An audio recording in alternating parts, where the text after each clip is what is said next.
up the story all the time about the thing I'm most guilty of is I kicked my best friend into my own pile of puke when he was cleaning up my puke when I was too drunk to do it when I was 15. And it wasn't about hurting him. It wasn't about making him into some object of ridicule or to make some power play like, oh, I kicked him, or like Beavis and Butthead or something. It wasn't even random like Jackass or Beavis and Butthead. It was this weird, crazy, sick desire to just do the most crazy fucking thing in the moment that presented itself. And I take the shot every single fucking time I see it. And this is how I narrowly averted 27 felonies. This is how I, you know, like, and I don't know why I'm like this, and they like it for some reason. I never thought they should. I all the time I tell people my friends don't like it, my ex doesn't like it. They don't care that I'm out there for the fun and take the shot of it. They don't care that I'm like, they seem to think that it's funny or something, that it's endearing, or that it's something that they can stand about me. But I don't think they can. I don't think they can actually truly stand it about me. Oh man, whatever you got, I'll smoke it. Oh man, if you can do it to her, I'll do it. Well, no, not that, not everything. If you can consensually do it to her, I'll do it. If she wants me to.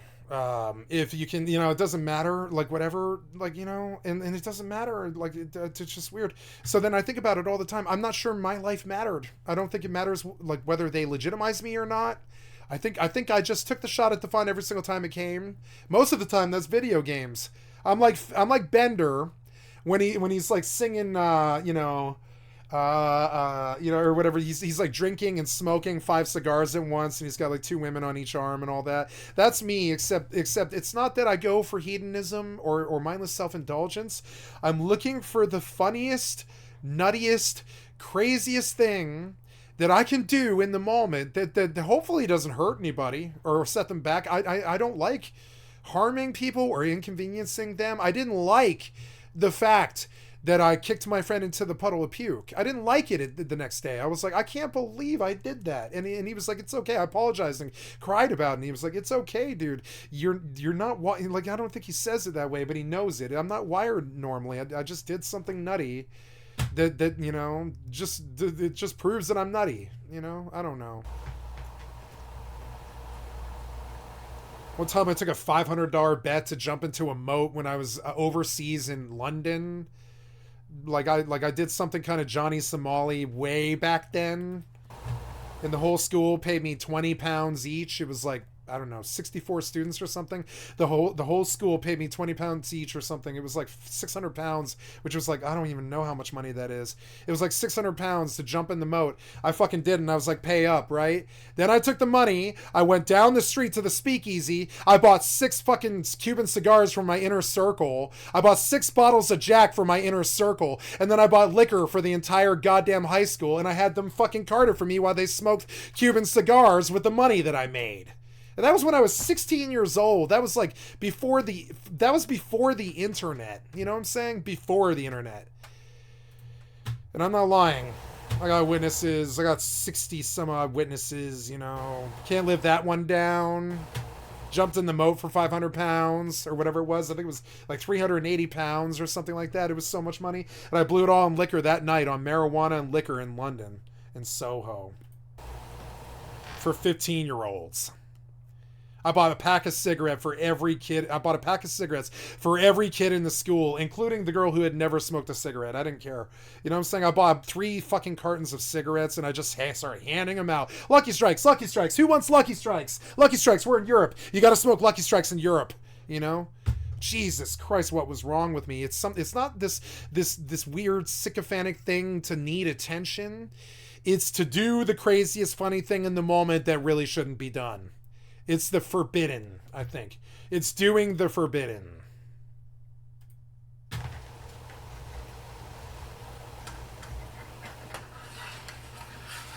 I could never ever do this because it is not because it is not forbidden. It is totally legal for you to make this this Mugolio pine cone syrup. It's totally legal for you to do this, right? And it's totally fine, and it's totally in your interest to do so, and it's totally boring and totally normal, and I could never, ever, ever fucking do it. Couldn't try to, couldn't hope to. I know I could help him, and I'll sit there and I'll watch it like a hawk, and I'll learn and I'll enjoy it. I'll be super into it because it is fun to me, and it's chaotically fun to me. This entire thing is chaotically fun to me. I'm not kidding. I'm legitimately really fucking enjoying this, right? But I could never do it of my own volition. Understand, I'm so different from so many people. I couldn't ever do this. I don't believe I've ever voluntarily put on something to simmer that didn't last longer than 2.5 minutes. You know? Nope. And it was always macaroni and cheese, ramen, and whatever. And I would say that I have a sort of a narrow scope when it comes to certain things. But I'm also willing to be the first man to ever permanently go to space. I would absolutely, right now, I want to approach, what's his stupid ass name that runs SpaceX? Mr. Right Wing. Elon, right? I want to send a text to Elon. I'm sure he gets this all day. I would like to volunteer to permanently live on the SpaceX space station and never come back, and I don't care if I die. And as long as you send me laptops once a year or something, like once every 2 years, so that I always have the most concurrent video card and I have the most concurrent games. I don't give a fuck what you do with my body. You can entomb me up there on the Mir space station with nobody else for the rest of my life. And I would be totally the fuck fine if there was a laptop and a bunch of games on it and this camera. That's it. You know what I'm saying? So like understand. So like. Yeah, so, you know, and like, so, and I absolutely do. Right on stream, I promised on my father's grave I would take Elon up on an offer to take me up there and never come back. I don't have anything here, not really. I've got my friends and my family. But I mean, like, I don't have an identity on this planet. I think I'm better off up there in a space station for the rest of my life in some room with a computer than I am trying to get acknowledgement on this planet. Just a little bit so it doesn't boil over the not acknowledgement. I get a lot of that. No, I'll get way more than that than I want. It was acknowledgement, like as in affirmation. Like, you know, they'll die first before they affirm somebody like me. Somebody who truly isn't beautiful but plays video games permanently full time, right? And again, no future for that. So now. Now I have to like talk my way into the fucking future, or I'd like to officially make the offer to Elon Musk to just go up there on SpaceX and never come back. I'll be your fucking whatever. I'll be your Huckleberry for network admin on the satellite or whatever. I don't care what. I'll learn whatever it is you need me to do. I can do rocket science. I don't care. I can be an astronaut. It's more that, like, you know, like, could you provide me some kind of affirmation as a human being in this society? I'll take living for the rest of my life and never coming back up in a space station to get it, but I never will. You know, it's affirmation. It's like this acknowledgement that what I did with my life is actually a real thing. That'll never happen. Yeast that's still active in this mixture, as well as the space station's more likely. Syrup, just a little bit. And I used to really get really bitterly angry about this, but now I get happy and I think about the challenge and I'm like, I'm gonna talk my way into their graces if that's what it takes. I don't care. I'll do it. I'll talk my way into your heart. Oh my God, I just want to touch your heart with my boner, please. Thinking that could use just a little bit more of this sugar in there to help with that thickening process. Also definitely adds to the glaze if you do decide to use this on salmon or venison. No homo. I haven't done it on beef yet, but I imagine it would be pretty good on pork ribs as well. So, a little bump up on your barbecuing.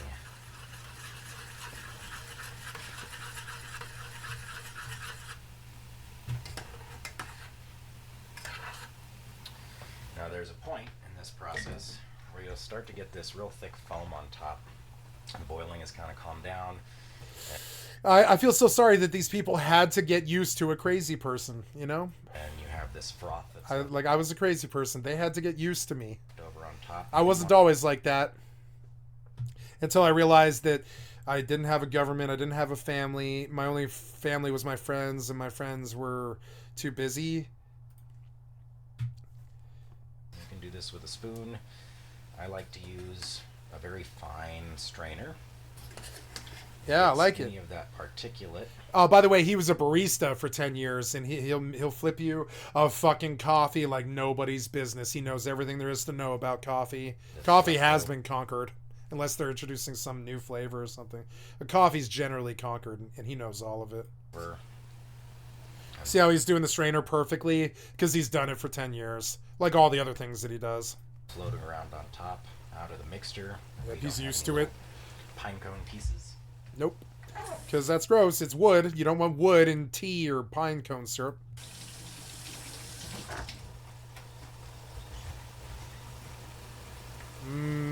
Maple syrup, right? Over here. So good. That piney taste is so good. It tastes so good. Pine is such a good taste, believe it or not. I've had it before. He's made me pine things before. It's so good.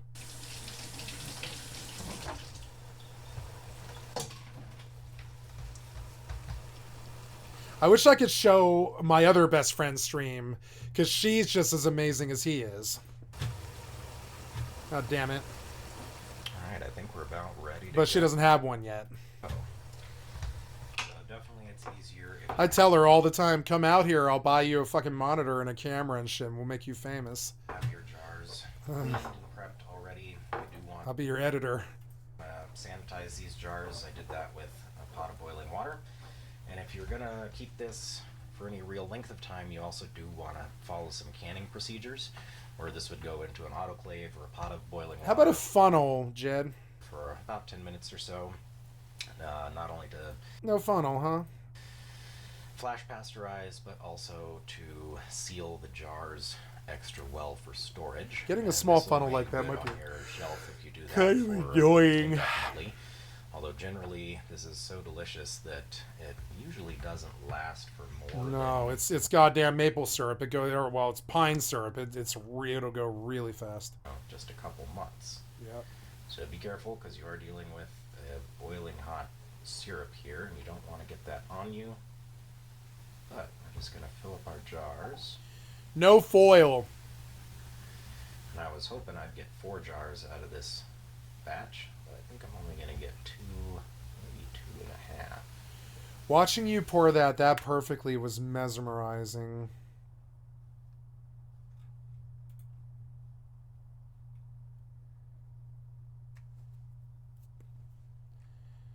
Watching you do the pouring is mesmerizing. I already made a comment. How do you do that fucking perfectly, Jed?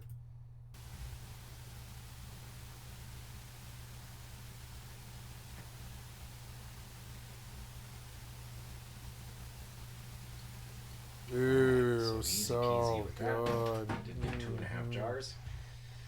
And that's kind of the ending stage of this process after between 3 and 8 months of fermenting, depending on personal preference for the strength of flavor. I do like that stronger flavor, so we gave it the full 8 months. And that's how you finish out your batch of Magolio. So tune back in to Pondering in Pine Trees next time for more great tips on how to make these wild harvest recipes. Okay, it was fucking great. It really, like, you know, I used it for a lot of content. I thought it was a really good video. It took me, I reacted to this video and it took me 2 hours. It was so good. Oh yeah, the Estes Park elk. Yeah, I remember visiting here. Yeah. Oh my god, some of them are like fucking 10-pointers.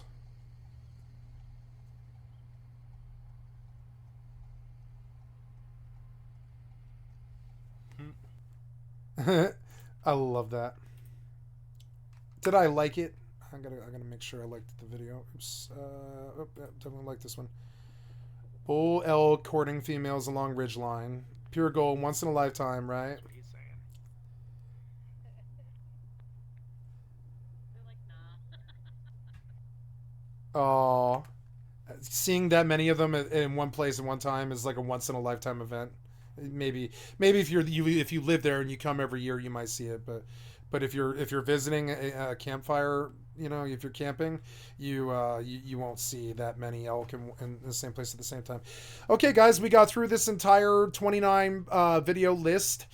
I liked all of it. It was amazing. We're gonna do this last video here, right? Pure gold, once in a lifetime, right? And then so this playlist, I want to take a record of it. We'll go back to the first one, and we'll drag it. The Pines guys. So. And then I will for the next month, I am going to watch his whole list and muted in the background every night once, and give him a little bit of foot traffic and viewership, which is what good friends do for each other when they're breaking out in the streamer scene. Now, he can't do that for me because I have... he can't do this for me, but he's supported me anyways, you know, and that doesn't matter. He has definitely subbed to me and followed me and all that. The videos, you could put them on, but you're never going to get through them all. There is, oh yeah, this one never went. That one never went. I think I'm actually going to edit this draft and delete permanently. No, we're gonna delete. Yep, delete forever that guy. Yeah, and we're not. I'm just let that one go. It's all right. And there goes 2 hours and 50 minutes of my life. But I mean, I lost that video in the mix somewhere, and I have no idea what it's attached to, and I don't care. Somewhere in the mix of the last couple of days, this was an extra session that I lost. But I mean, I really don't know what it is, and I don't want to find out. It takes too much time too. Now. So as you can see, it goes on forever, right? And he could try to put me on all day, every day for the rest of my life, but he would only be able to support what I did yesterday. He would never be able to see all of my videos, you know what I'm saying? And this is on purpose. I don't want them to get an impression that's the same as it was 2.5 years ago. It won't be that way in 2.5 years from now. And I don't want, and so I want an experience that they can't, like, you know, I mean, like, it's always different. It's always too much. It's always 14 hours every single fucking day or whatever, to, you know, 8 to 12 to 14 hours or something like that. And I just want it to be like that, where they can't ever, like, bot watch me even, because there's so much goddamn undeniable content on the channel. Undeniable, right? Like, because I'm talking all the fucking time, or I'm doing something, right? And I want them to see that I'm like the master of just churning out goddamn 14 hours of fucking, like, I don't know, low level content for 14 hours or something like that, right? And I want them to see that nobody else can do it. I want them to see them. I want somebody else to try. And then on top of it, you can't even track all this work. If there's some kind of snafu 13 months ago, it's probably there in the 772 videos and all the stuff that I have live and all this stuff, right? September 22nd and 23rd. Like, here's a whole bunch of videos from back in 23 that I didn't even release. You know what I'm saying? YouTube vid of upload viewing, right? YouTube vid upload viewing in the MMO. Oh yeah, that's right. This was when I did my upload of my first music video. I probably should actually publish this, add this to the 8 albums, right? I think so. Or no. This doesn't belong on the album, no. But I'll have a 3rd song for my album here soon. And I don't care if anybody ever listens to it. I honestly don't. I would prefer if they didn't, frankly. I don't care. I don't care if anybody listens to the album or not. Honestly, the music is so fucking personal, I doubt anybody can actually relate to it or enjoy it. You know? I've always thought that about my music, kind of. But anyways, so...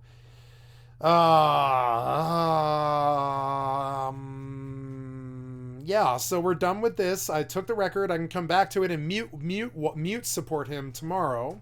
And I will do so for a month, and then I will give it a break because I probably won't want to do it every day for a while. But one of the things I can do is when I launch my stream every day, I can fire up his video and mute watch his channel, because he's trying to build a career out of that. I'm trying to build a history, right? So he could use the help. I don't need the help, right? So I'm going to give him some help that he needs. I don't need it. I don't care if anybody watches. You know what I'm saying? I'm going to make the history whether they watch or not. And if they support me, thank God. But, I mean, that would be legitimacy that I've never had before. So it would be surprised if it came now. And I say that confidently, having seen it happen for 25 years, you know. So I don't know why it would start now, but we're gonna fucking hope. You know, we're gonna hope and pray that it does. So da da da, expectorant, da da da, columbine, da da da, viscous, da da da. Oh yes, this apothecary. I want to send. I want to take another note of this. Yep. And yes, and then conium maculatum. Excuse me. And Boeing is a very scary company. I did want to watch this company. Oh, I killed something that I didn't want to kill. What was it? It was my live stream, which may have killed my stream. I'm not sure. No, I'm live. I'm good. Okay. So let's get the camera a little better. There we go. We will go on to the MMORPGs and change my title and go on about my business. Hells yeah. And it is 4:10 in the morning, and I got through the whole thing here, showing off my Arrow Friends Nature channel. There we go. So Rust. Oh no, I have a copy of what I wanted to do.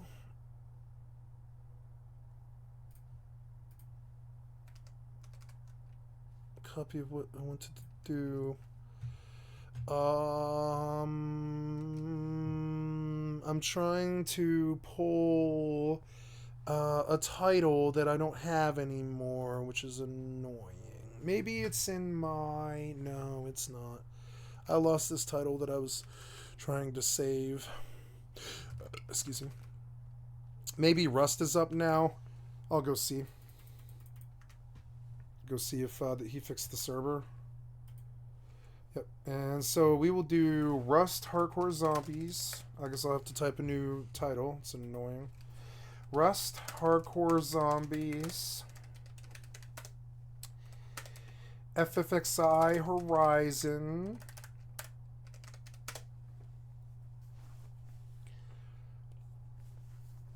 FFXI Horizon. And EvE Online.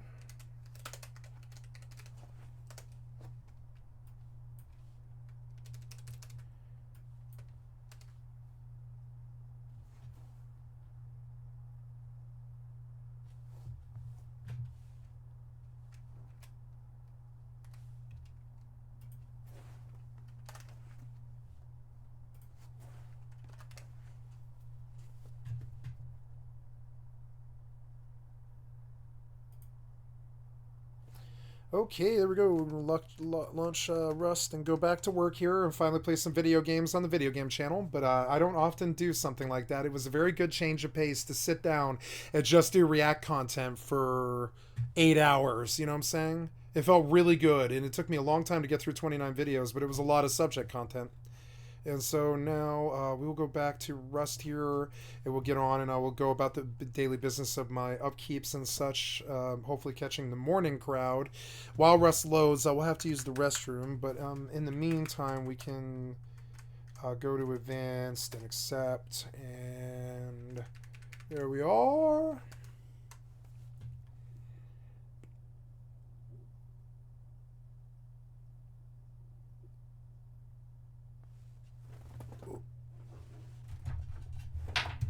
Oops. Oh, thank you, Glorbus, with your for the sub. I appreciate it. Glorbus 2006. Thank you so much. So where did this go? Damn it! What just fell? Oh, I don't know what I just dropped. It's annoying though. Whatever. Okay, so did I disconnect something or something? No. What did I do? Okay. There we go. Oh, my mouse was sleeping, I guess? Yeah, it was. Is this copper? Yeah, copper. So, okay, here we are. Hey, they have a new load screen I haven't seen before. Building skin, brick, and stone. Oh, yeah, the brick, huh? I don't really like the brick. I don't think they did a good job on it. I don't know. It looks good, but it's not like a color that I like that much. It blends in well. Little brick. Yeah, let's visit the store and see. How much do you want for that? Retro tool cupboard for $10. Legacy Wood, Frontier Decor Pack, Brutalist, Weapon Racks, Brick, Ice King Pack, Lumberjack, Graffiti Pack, Nomad Outfit, Sofa Pattern, Coconut Underwear, Factory Door, Abyss Pack. I like the Factory Door. I think that's worth $5. I might buy that one. And I thought I got the shipping container. Yeah, didn't I? I did. So, shipping container. Sturdy containers made of recycled shipping containers. You can change the color of each choice with a spray can. Oh, I did. I bought the shipping container one. That's good. And then I bought the Pattern Boomer and the Arctic Pack. And I bought the Adobe as well. Oh, yeah, I bought the Abyss Pack. And yeah, I did. I came in and I bought a bunch of these. I was like, I think I do want to support Rust. I love Rust. So, okay, we're going back on to the zombie server, see if it's up yet. There is somebody on, so that's a good sign, but I kind of doubt that anything's going on. While Rust loads, guys, I'm going to go use the restroom very quickly. I'll be right back. I'm sorry. What a good session. That was fun. I enjoyed it. Put on some music here in a second, sorry.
Okay, let's go turn something on here. Showing on my Real Life Friends Nature channel.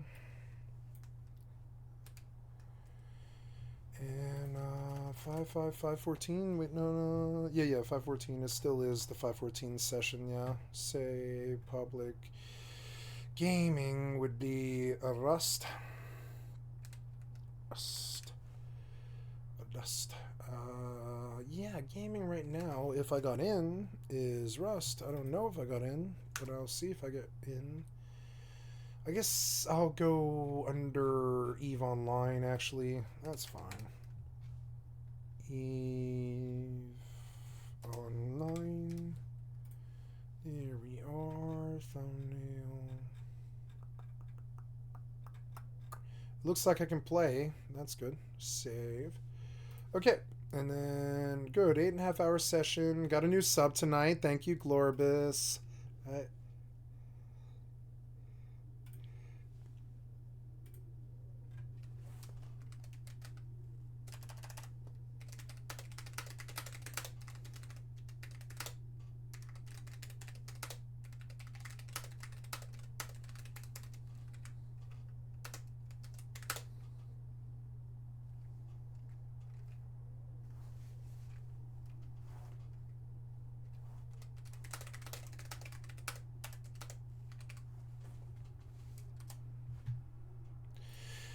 Right on, we got some good support today. That's good. And we talk about other stuff, other stuff than video games once in a while. It's kind of uncommon, but hey, I gotta do a grind here. I was not rated, even though my garage door was up. Nice. And, alright, what was I doing? I'm going on about the business of seeing who's here. Oh, good. It's Alexei and Kaz. Okay, so, yeah, those are good people. Right on. So, What do? I go out and I see I have 30 hours in this base and I've got 4 days in the middle base. The sand base has like 40 hours. It's probably 30 now. So we're actually fairly good. Anything I do is supplemental. I needn't worry. So maybe I'll turn on like the Rust music here, I guess. We'll take a look at what's going on EVE Online. Oh, I think it's exactly time for an op, actually. Let's see. Yep. It's perfectly time for an op. I don't like this song.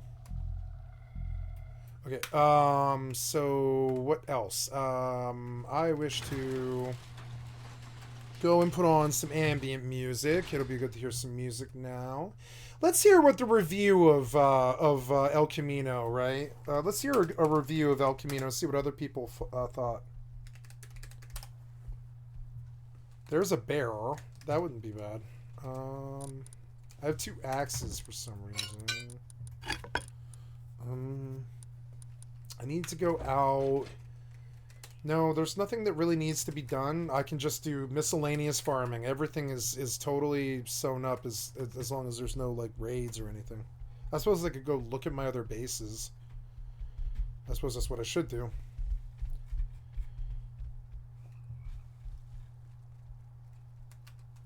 That was a player? That was a player right by my base.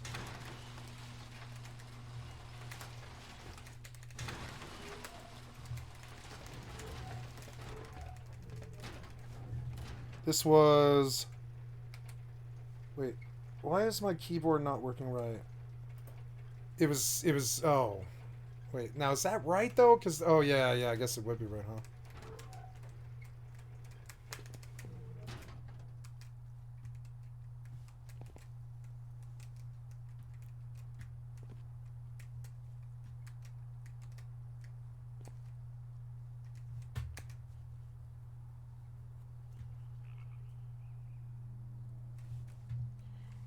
I swear to God, I heard feet on stone. And if they came in like that, they shouldn't have been able to go out like that without making noise. It's weird. I'll just scan around and just see what we see. Wait for a target here, because I have a set and I don't care about losing it. But it's also kind of boring. So... it's also kind of boring, frankly. I'm gonna go do other stuff.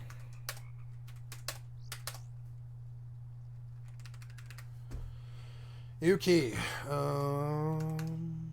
Now, brilliant, intense, nostalgic, at times heartbreaking, at times darkly comic, superb writing and performances, more than breathtaking cinematography. Every hope and dream I had for the character Jessica came true in this tense style. Heartbreaking. Yeah, but I was looking for an El Camino review on YouTube with voices and stuff, you know? 3 times the world almost ended. Is Rust VR actually good? It's a valid question. All of 2024's hottest conspiracy theories, some more news. Boeing is a very scary company. Fallout 4 just got another next-gen update and people are mad again. So there's a whole bunch of stuff that I've got to catch up to here that I'm just going to catch up to here. I'm not going to do the El Camino review. So we're going to do... Wait, I think I heard something now.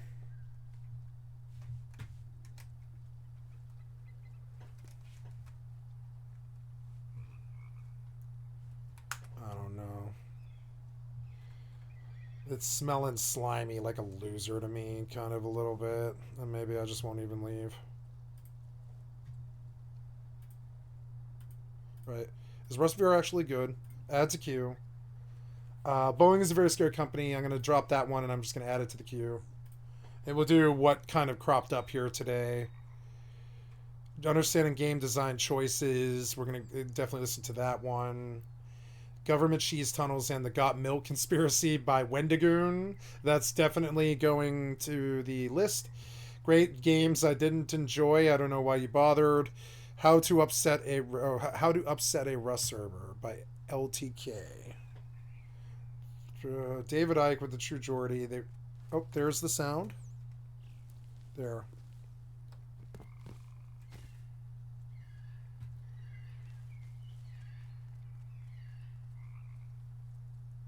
Who was it? Never seen a ball person like that before. It's kind of weird. But I also don't care. So here we go. Rust VR. I killed an entire video game franchise and I'm not sorry. Genocide denial streamers falling down tried to warn you. There was no Cold War. Schematic NPCs usually unable to rest with random with enemies nearby. Oh. Well, no, she can't rest when there's enemies nearby because if she sleeps, people try to screw her and steal from her.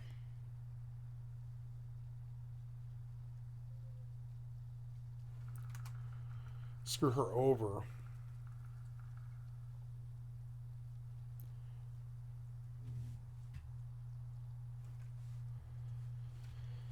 I don't even know I really lose this kit.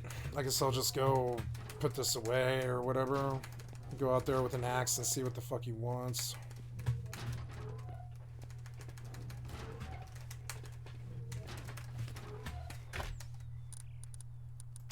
These people are so goddamn boring to me. I wish they would live their own lives.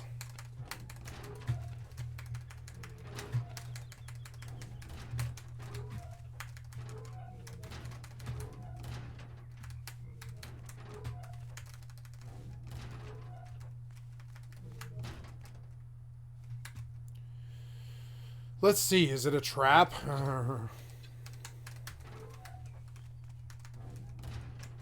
If I do this, I'll never get it closed again, right? I don't know.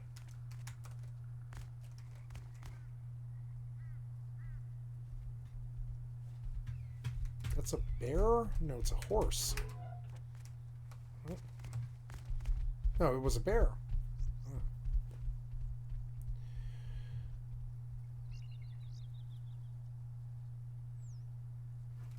Now there's 4 people. Pop jumped really fast the second I got on, which is goddamn dumb. You know what I'm saying? Just dumb. Let me go see. Miss LD Silver, Ecstasy Beamed. No, wait, these people are all legit. Ecstasy Beamed. What the hell is that? Rust montage. Esta 4? Oh, Ecstasy Beamed. Dot beamed, okay. 15.8, 230 on record.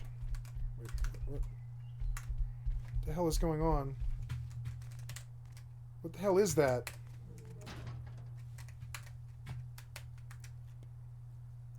Did the bear come back or is it a different bear? Now I kind of want to go out to just see what it is, but that's probably part of what it is, you know? Wait, no, I don't think anybody's camping me. No, it's another bear. A totally different one. And it's weird. So drop this and open players one last time because I'm going to see the total amount. Yeah, those are the 3. All 3 of those are legit. It's weird. It popped an old name at me that isn't there anymore. Which is weird. I don't know.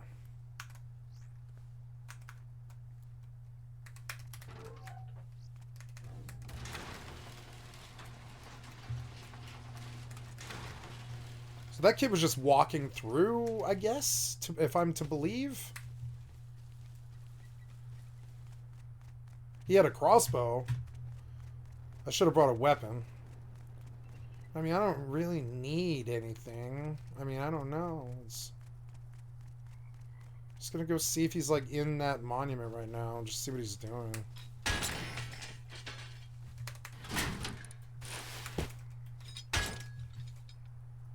I mean, he didn't do the loot or the stop sign, so I don't think he came this way. Maybe he did the power station. It's weird how I log on. I don't believe it. I don't believe in coincidences. I log in, and within 5 fucking minutes, somebody's walking past my window on this huge empty hardcore server. I don't buy it. It's fucking dumb. He did come over here. Oh no, is he around still? I mean, do I care? I mean, I don't think I really care, to be honest. He can shoot me if he wants. Good on him. What do I lose? Like I went out with a metal pick. Here's a free crossbow. I mean, now I can fight him, so I suppose I kind of want to fight him, but that means finding a stone node. And I don't know about that. I have to go see about that. Oh, no, I don't have a way to chop wood either, so... I mean, yeah, I pretty much have to, like, go get ammo for this. Excuse me. Oh, I don't know. Have I used my kit? Yeah, I think I have. Ah. Ah.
So now I realize what I feel. I realize what happened, right? So somebody came through.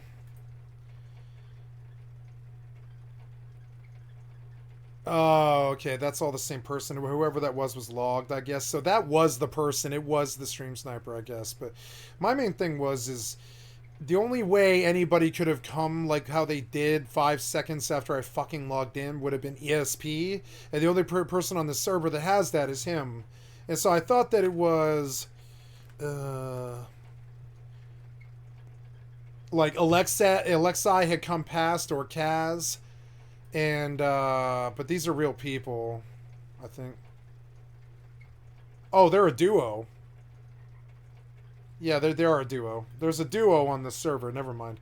So yeah, it was the stream sniper came to fucking or no, I don't know. Maybe not. Maybe this guy just like actually like, you know. Oh, gotta move this over here. Video unavailable. Okay. Maybe that person just happened to walk by and then logged. I don't know. But it appears to be a real account.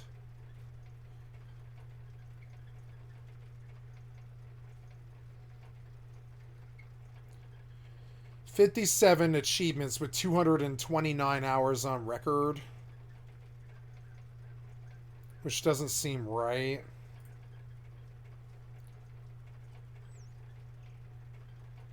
May 17th?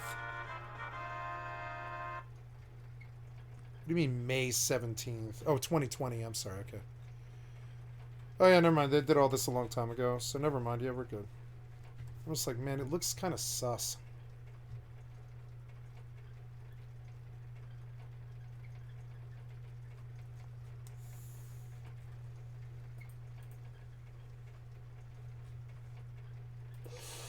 But no, I don't think that was the stream sniper. I think it was just somebody who happened to walk by and then logged. I mean, that seems to be the fucking case here. So I'm just gonna move on. If Rust was fully immersive, every tree you hit, you could feel. Every PvP fight, realistic. Whatever this is as well. Well, that's what Strayed claims to be. A fully VR Rust built from the ground up. But is it any good? I decided to find out for myself. This looks actually insane. This is the weirdest thing. I finally feel like my Rust character. It's finally happened. We have our full inventory here. There's a full crafting menu as well, just like Rust. The only difference is we are in VR and not on actual Rust. We've got our health. Which is awesome. I like it, but I don't care about this. I'm sorry. Now, what happened there? You completely fucked up. Go back. Thank you, Mimio, for the excellent content for my stream. I've liked and sub to your channel.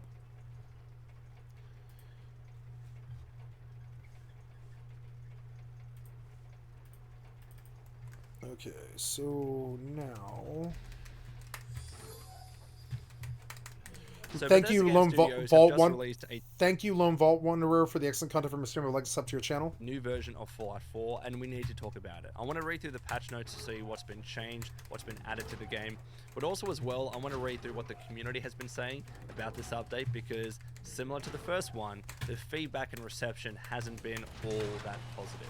So let's see what's been going on. If you enjoyed this video, please like, subscribe if you're new, with notifications if that's possible, but let's get right into these patch notes. So these are the patch notes. They are titled Fallout 4 Next Gen Update 2 notes. They start by saying Fallout 4 has received a new update that adds the ability to manage your control over the game's graphic fidelity and performance. There have also been additional fixes and improvements to address some of the feedback you provided us with on the previous update. Now, the update versions are here if you want to read them yourselves.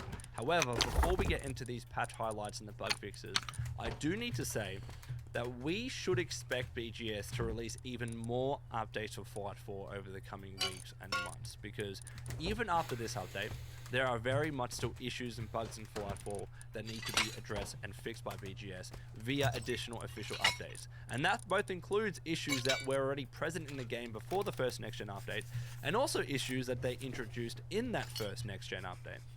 And the reason why I'm mentioning this is because all that is going to do, all those updates are going to do, is just keep putting a delay on us being able to properly mod our game. At least when it comes to the current working version of Fallout 4 that's available on Steam, right? It's just going to put a delay on that. If you don't know, there is actually a new version of the Fallout 4 script extender out, though it's more intended for modders to test and update their mods to ensure that they work with the script extender and of course the game. But even that test version is also going to have to be updated to work with Next Gen Update 2, because it was designed with for Next Gen Update 1. So over the coming weeks and months, we just need to expect this back and forth of BGS releasing a new update and the script extender team updating the script extender to work with that new update. And that might not stop until BGS finally decides, you know what, we're done updating. Oh, so he's saying that my current Fallout 4 playthrough has been corrupted because they broke SKSE again, which means you have to update SKSE, which means that you lose your save. And so I lost that. What did I play Fallout 4 recently? It was like, oh god, it was like, I don't know, 30 hours or something like that. That 30-hour fucking playthrough got killed. I think maybe they'll just let me update SKSE. Maybe I'm fine. I don't know how it works, but I think that bricks the save when they've got to update. SKSE. That bricks the save. I'm fairly sure. You know, I believe that's how it works. It's fucking dumb. I put a lot of work into that. Hopefully that gives the script extender team some breathing room to release that quote-unquote final version of the script extender that's stable at least for a good few months, right? At least for a good amount of time, that allows other modders to really update their mods and ensure everything is easily moddable and works for the latest version or that new version of Fallout 4. So until that stage, the state of modding for Fallout 4 is not that great. And what I would recommend that you do, if you really want to mod your game, you need to roll back to the previous version of Fallout 4. Not to the first next-gen update, but to the one before that. Before there were any next-gen updates to the game. Wow. That's probably your best bet. So I thought I'd say that at the beginning here. But let's move on to these patch notes. So The patch community's highlights- about to rebel. They're like, you have broken our mods too many times. I could see it. They're like ready. They're like ready to leave now.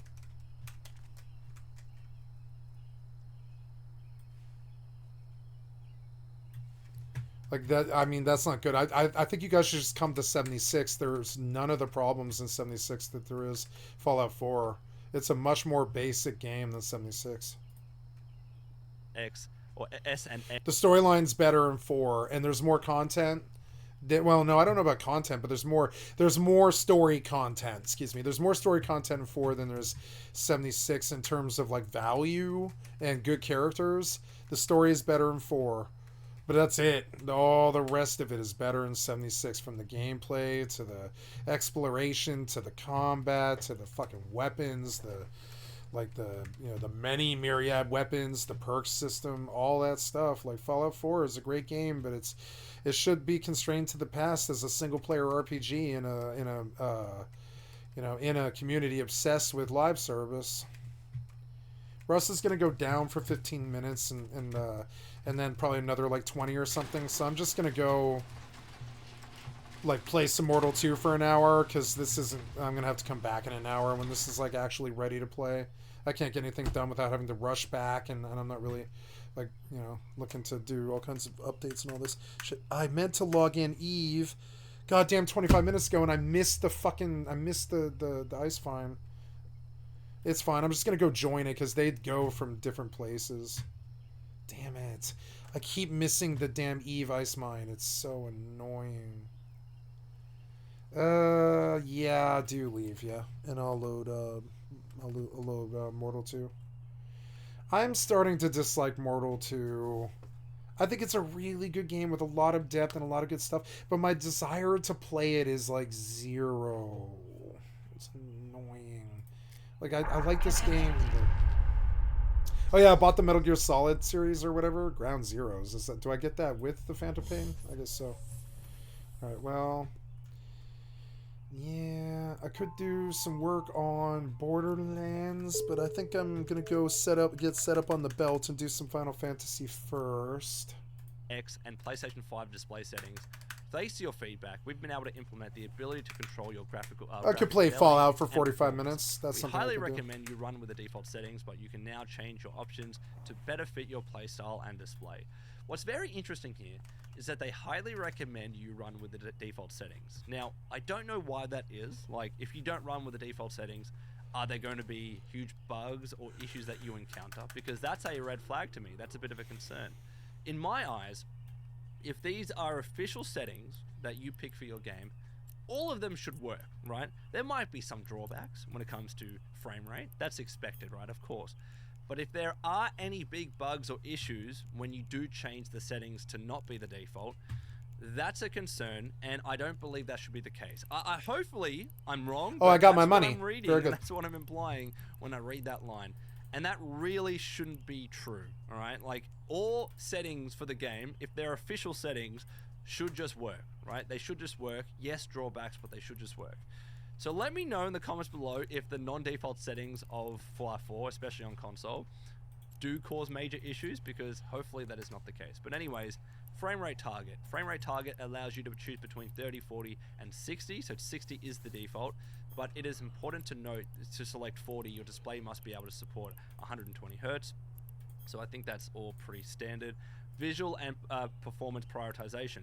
You can now choose between visuals and performance default while trying to maintain frame rate target. If you choose frame rate target of 60, we recommend selecting performance. Both modes may adjust internal resolution dynamically when scenes or action get heavier, and please note both modes can only be changed from the main menu. That makes sense. I mean, even on PC, you have to back out of the game to be able to change those major settings before they're actually reflected.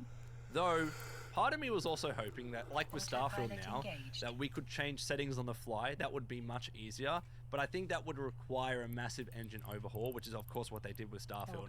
And it's probably either not possible or feasible for Fallout 4 right now. Would have been nice, but that's not going to be the case. But let's look at these bug fixes.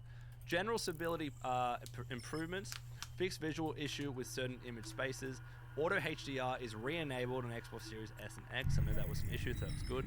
Fixed issue where reserved space was not displayed correctly in load order menu, again on Xbox. Fixed issue with character name field when in widescreen mode, PC. Though, did this fix the issue with the stretched UI in widescreen mode? I'm not seeing it here. That's not good. That should have been the first fix. Fix an issue that occasionally caused bundles to not fully download and could cause a crash. Fix an issue with material swaps. Fix an issue with load order that would break DLC until a restart after downloading mods, specifically for PlayStation 5. Fix an issue that would occasionally cause a crash if you return to the main menu with queued mods still downloading. PS5 again. Fix an issue that could cause the Creation Club menu to not appear on the Microsoft Store specifically. Fix a crash that could occur when connecting to the network after a suspend/resume with the network disabled Xbox One. So that's a okay set of fixes. I think there could have been more, but finally with creations fixes, they fixed missing art issue with certain creations. I believe here they were referring to the makeshift weapons pack where some of those weapons were actually invisible, and I saw people say that has been fixed, which is good. Let me know in the comments below if that's not the case.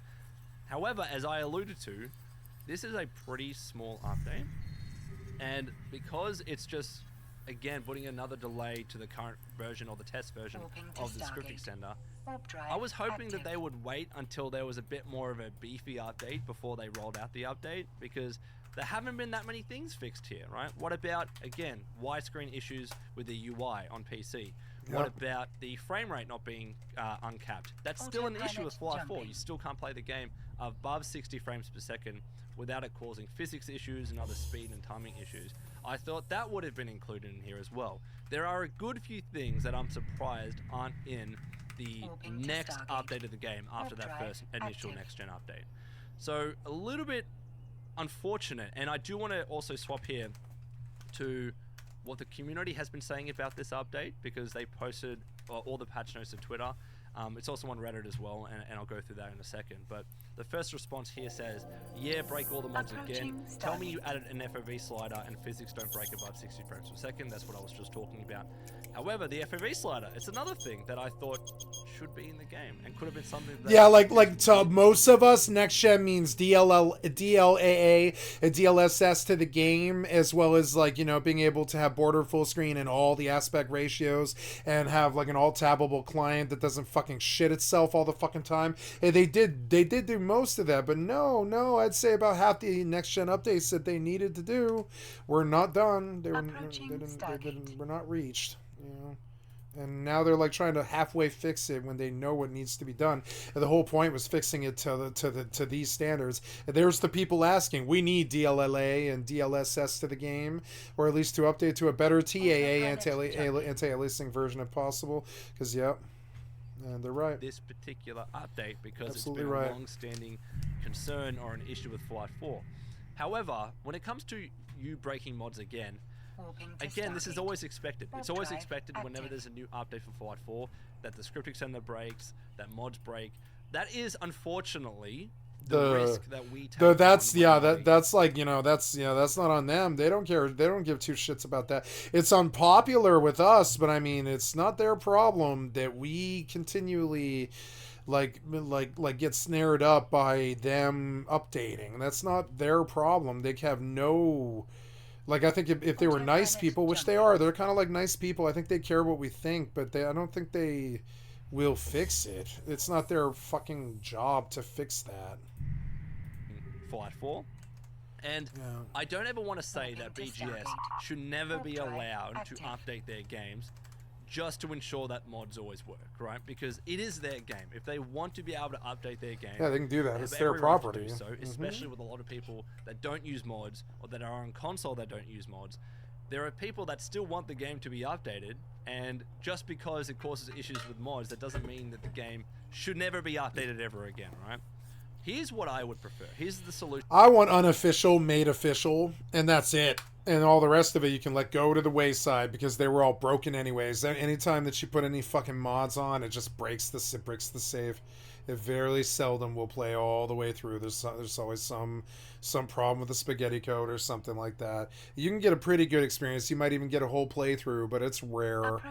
So my thing is just fix the unofficial patch is not something that the community ever should have done. That should have been Bethesda fucking cleaning up all their bullshit questing, scripting, and all that. That's something the community did that like that one should have fallen on Bethesda. Solution that I would prefer. Let me know what you think.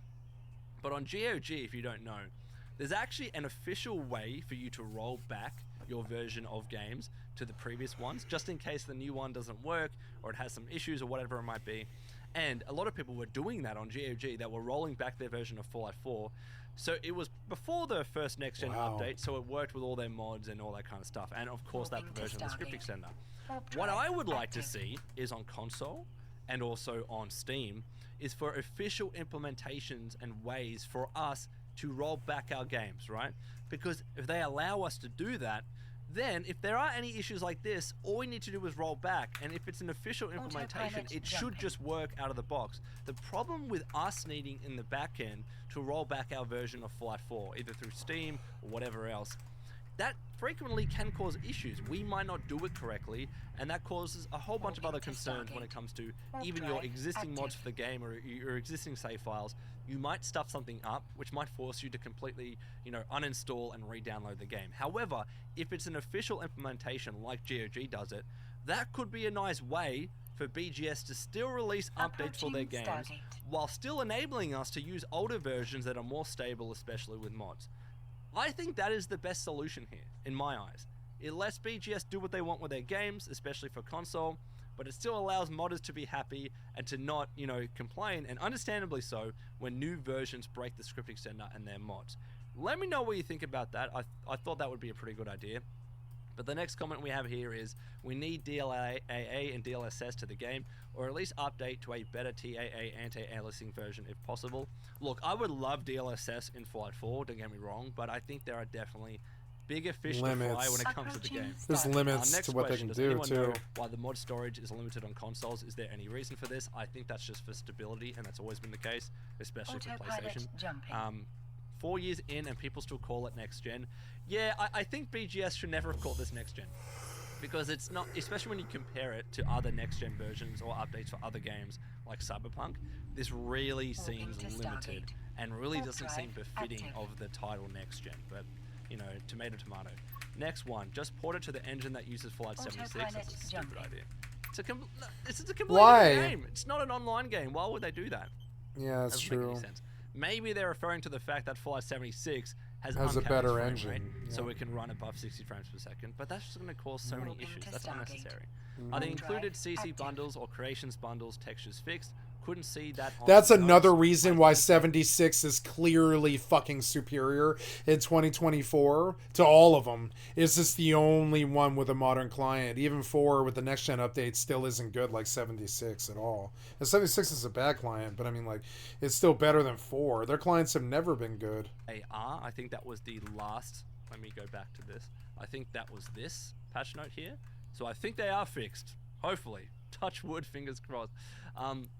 All my saves were lost with the last update on Xbox X. That freaking sucks, man. I've heard all this before. Should have left the PC version alone. Modders have already fixed what you couldn't. And I understand this to an extent. Again, keep in mind what I just said about BGS being able to have the freedom to update their own game. However, I do understand, especially when it comes to, for instance, PCs and widescreen support. Modders already introduced or had a better version of widescreen support for the game. So if you had a widescreen monitor on PC, you were able to install that mod and use it quite seamlessly. And that version, that implementation, was better than the one that BGS officially implemented for the game. So what people are having to do on PC is go back to those old mods that they were already using. So what was the point of releasing that on PC in the first place? Good question. I understand the concerns for PC more because especially that first next-gen update, even the second one to be honest, it's more designed for consoles, right? A lot of the fixes, a lot of the changes are pretty much for consoles.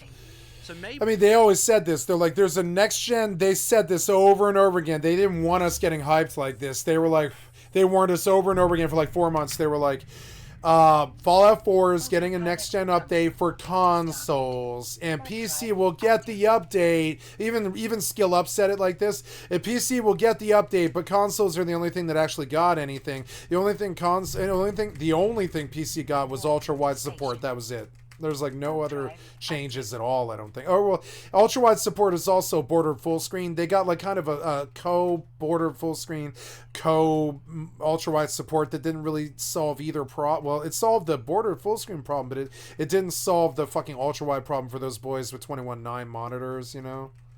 There's a lot of them now. There's a lot of people with 21.9 monitors. And, yeah.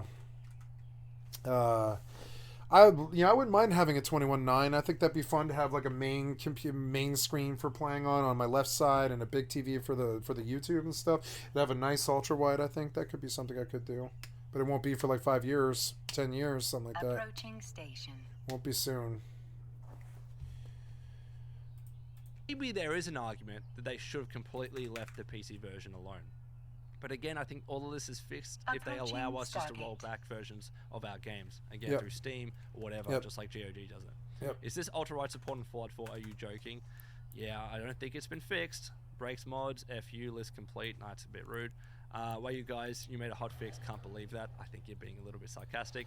PC gamers are whiny bitches. Screw mods. These updates are great for console. Stop. He's already dead. He's already dead. Are great for console gamers. Stop. He's already dead. He's already dead. Docking request accepted. It is breaking mods on PC, and these updates are coming to PC, so PC need to be part of this conversation.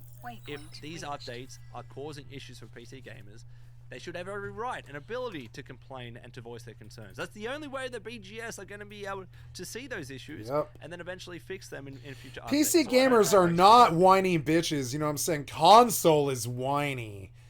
Console's like exclusive this or Sony that or Xbox this or that, you know, like Jesus Christ, like... This comment here. But let's move on to what people are... PC players are like the quiet ones. We're the quiet ones who are like, well, this game doesn't have border full screen as usual. And we don't say anything unless they promise us something that seems like they didn't deliver, which they did. They said next gen update. What they should have said is console next gen console update, and they should have just never let the language stray to PC next gen update, because now they thought it was an update and it never was. All it was border full screen. That was it. Saying on Reddit. And they did that. I tested it myself. They did that successfully, and that's what they promised, and that's what they did. I'm not defending them. I think they should have actually done a next-gen update to the PC client of the game, because who the fuck is going to be playing an Xbox in 5 fucking years? You know? Who the fuck cares about whether the console crowd gets a fucking update? You know, and that's what I'm going to say. Who the fuck cares? Is any going to be... You know, who the fuck cares if console gets a next-gen update? Will they still be playing Xbone X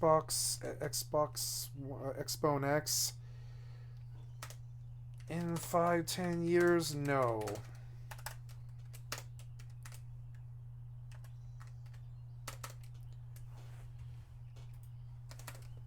Will people be playing Fallout 4 on PC in 20 years? Hopefully not, but yes. They got this backwards. Console needed to be the afterthought.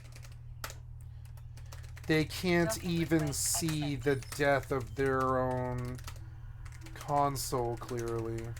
Autopilot disabled. Waypoint. I mean, they can't, or they wouldn't do this. So HDR is fixed and now is on. Also, makeshift weapon with that exclamation mark. Again, that was the issue that I was referring to, that creation. So no more. Hopefully not, but yes.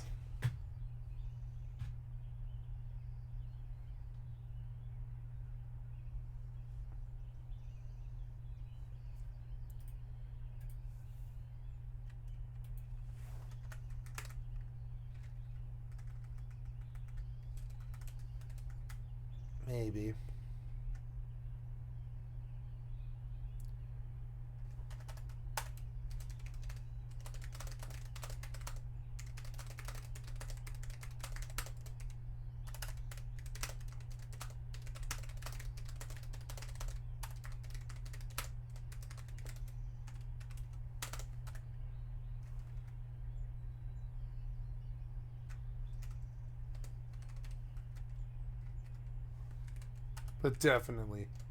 But definitely, yes. They got this backwards. Console needed to be the afterthought. They can't even see the death of their own consoles, clearly. PC needed the love. Who cares if Fallout 4 runs any worse on console than it already did? It ran fine for years.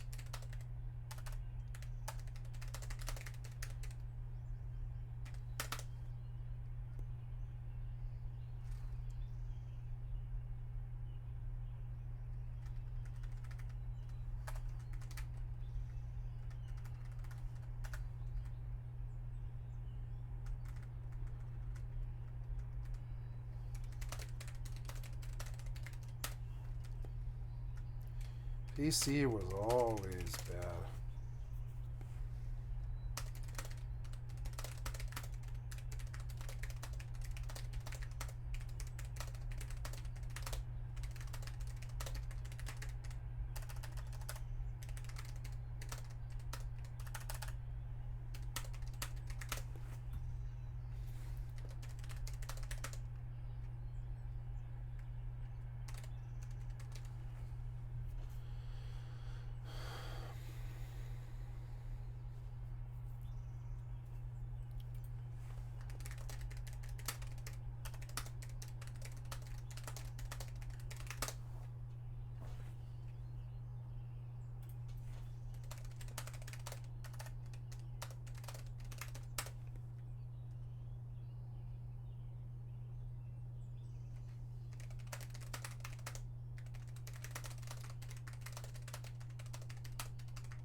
They can't accurately predict their own planned obsolescence.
invisible weapons, that's good. 2 settings with graphics and performance. Also, you can choose FPS cap 30, 40, 60. Note steady. Oh, good, FPS, 60 graphics FPS. and 60 FPS. Oh, good. In this game from 2015, that should be able to do 300 flat smoking, no problem.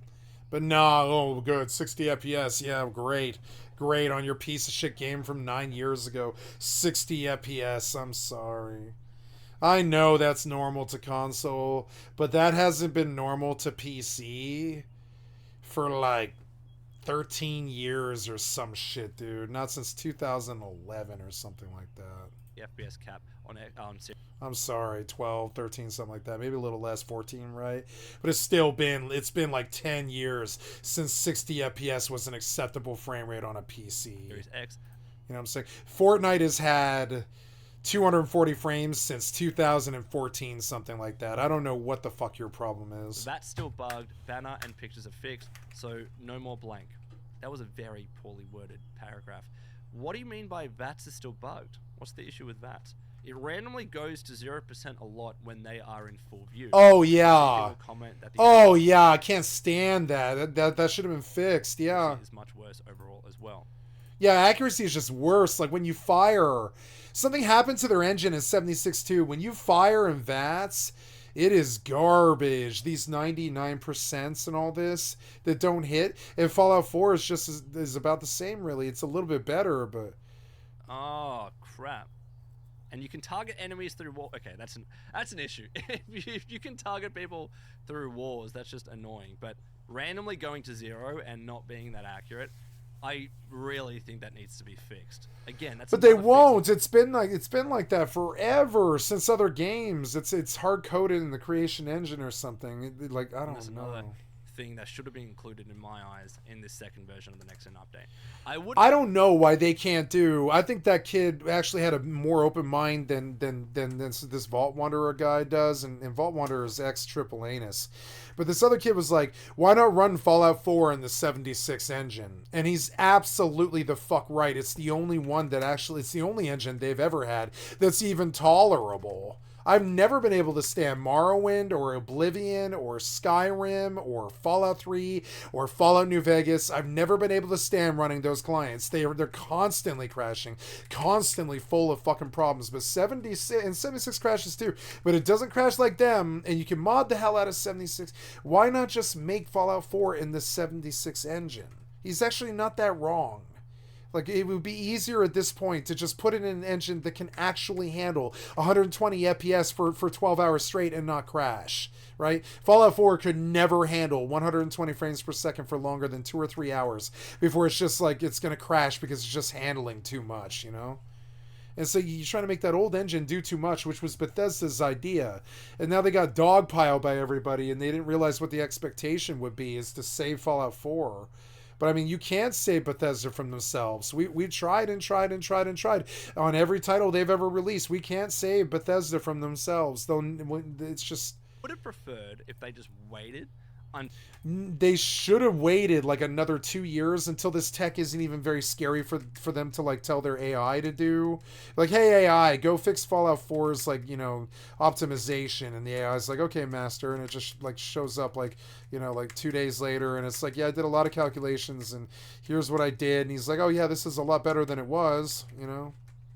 And that's what they need to do, like probably 2 to 5 years from now, something like that. Sick AI on the problem and have it figure out, or just hire the goddamn modders. The modders can fix all these issues. until they had more Why are the modders more talented than the goddamn Bethesda themselves? This problem has been fixed.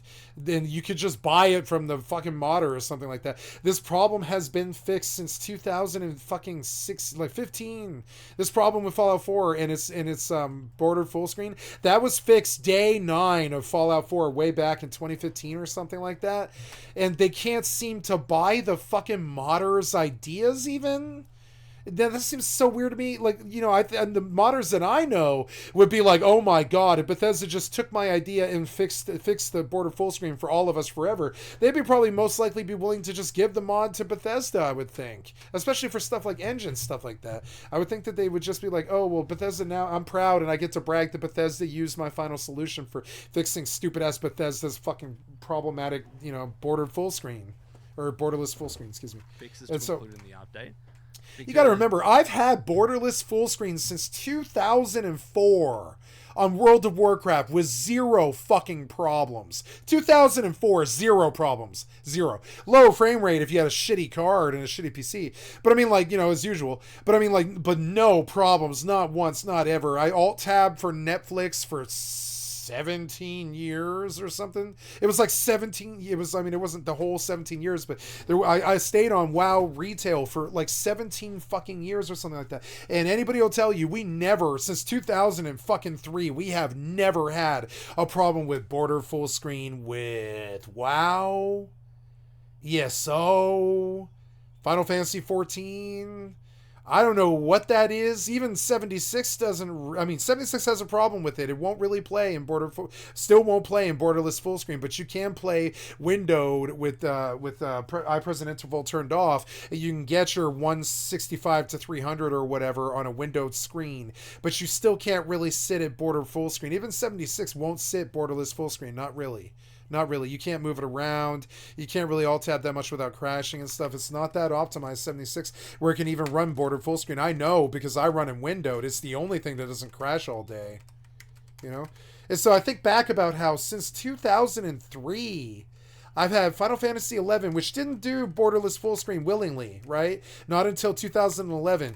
But they've had a windower program since 2003 that ran Final Fantasy XI in borderless full screen totally fine, and we all used it for 20 years and never got any bans or anything like that. And it was totally fine, right? Since 2003, the major MMOs on the fucking market did not have since 2003, motherfucking Bethesda, since 2003, we've not had a problem with borderless full screen. Your own ZeniMax client for Elder Scrolls Online has no issue with borderless full screen. Why would any of your other games past Morrowind ever have a problem with border full screen? Even, I guess Oblivion could still kind of had a problem with it, but the fucking problem that the Skyrim has with borderless full screen is simply beyond your skill as a company to solve. The modders did solve it for you, but you won't use their solutions or hire them or something. And I don't really understand that. I feel that I'm extorting you to hire, you know, modders, and that's not a good thing. It's not good to make a company, you know, jade their vision with some, like, you know, with their community's whims, you know. And I get that. But I mean, if the modder fixed the border full screen back in 2015, why didn't you just goddamn adopt it, or at least buy it from him and use it to make sure that we can all play Fallout 4 next gen like we wanted to? But even now, we can't totally fucking do that. I mean, even now we can't. I mean, we can now. Now Fallout 4 does play borderless full screen. They got what they wanted with the next gen update. But I mean, it won't though. It won't really play. It won't play very well. You know. It won't stretch the HUD. It won't do 21.9. It won't really do anything but 1920 by 1080 very well. If you try to stretch to 4K, it'll do it on a console, but it won't do it on a PC very well. You got to play this game in the 2K that it was intended to be played in if you want to have a good time in Fallout 4. And all this other stuff, and so it's like fuck you, Bethesda, I could do you better than you now. And I think it's kind of tragic. At this point, wouldn't it be better to just like shore up $50 million or something and go hire all those modders and throw caution to the fucking wind and see if they can save your company from yourselves at this point? And I think you kind of think that you've done that, but yet you're running these next gen updates that they just come back with complaints for. I don't think you have done that, and I don't think you have solutions. I think they do, but I don't think Bethesda themselves have solutions to their own problems. So it would be, you know, logic would dictate that you go hire the fucking people that do. You know, logic would dictate, Todd, that you go fucking hire the people that do know how to fix your fucking client, because you don't. You didn't know how to do Starfield and borderless full screen well. You don't have DLSS on Starfield in a game that came out in 2023, wasn't it? It was 2023 and no DLSS, right? What the fuck was that? And I'm sorry, I can get off, and it just sounds like a bunch of bitching again and a bunch of complaining. I'm gonna stop. Not only does that give the script extender team. But I mean, like, okay, and you know how many times SKSE has been busted for updates that the community didn't want? You know, they, like, didn't want this. They didn't want this shit that didn't work. They wanted something that would last throughout the ages and make Fallout 4 a playable game for the next 20 years, and they never would have to think about it again.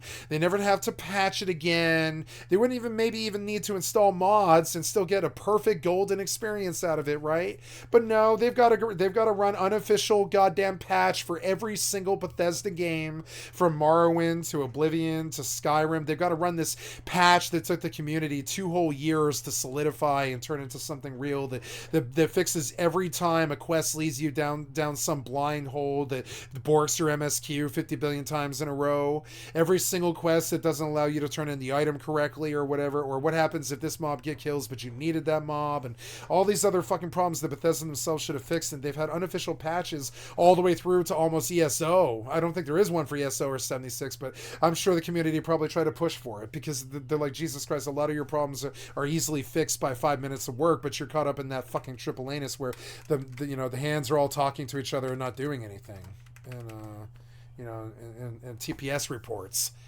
And I don't know, it's just, this was not it. This was not the solve that Fallout 4 needed. I liked it in the terms that it provided borderless full screen that I did not have before, that made the game playable when it wasn't playable before. I like the next-gen update, but I don't understand how that's a next-gen update. Like, really? That is not a next-gen update. That does not solve the stuff that's in an unofficial patch. It doesn't solve the stuff that's fixed by other mods that fix your borderless full screen and all this. HDR is not fixed. It's not fixed. HDR was not fixed. It was not fixed. That's as buggy. Always has been.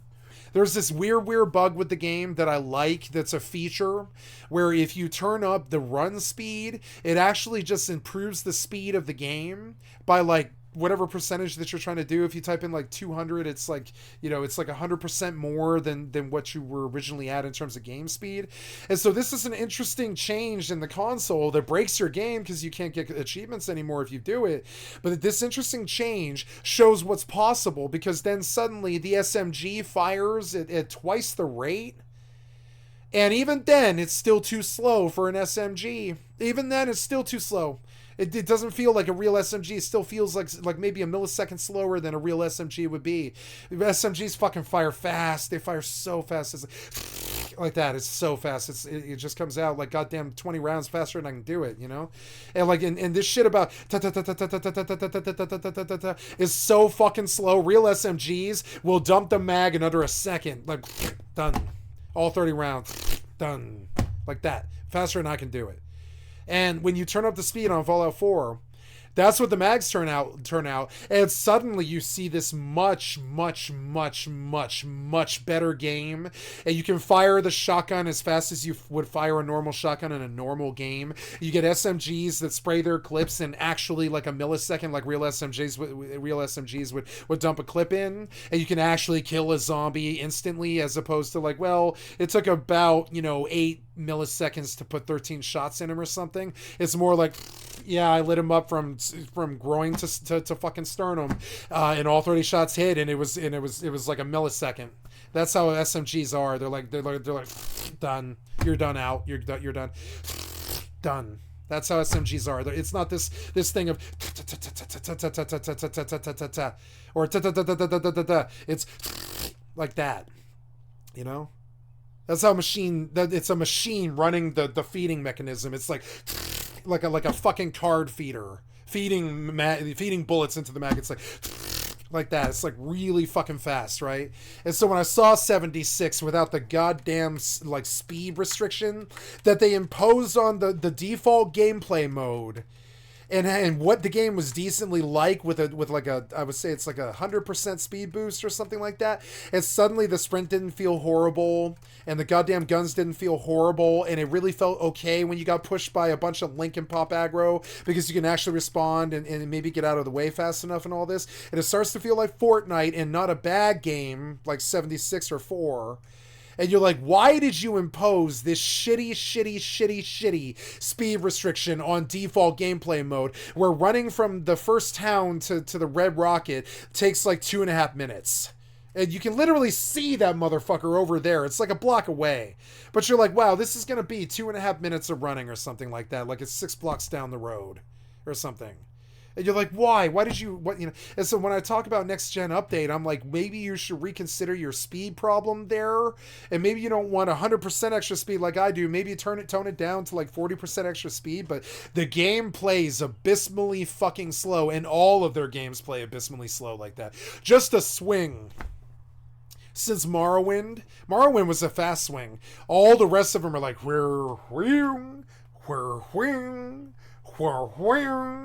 and like, have you ever seen melee combat in real life? It's like,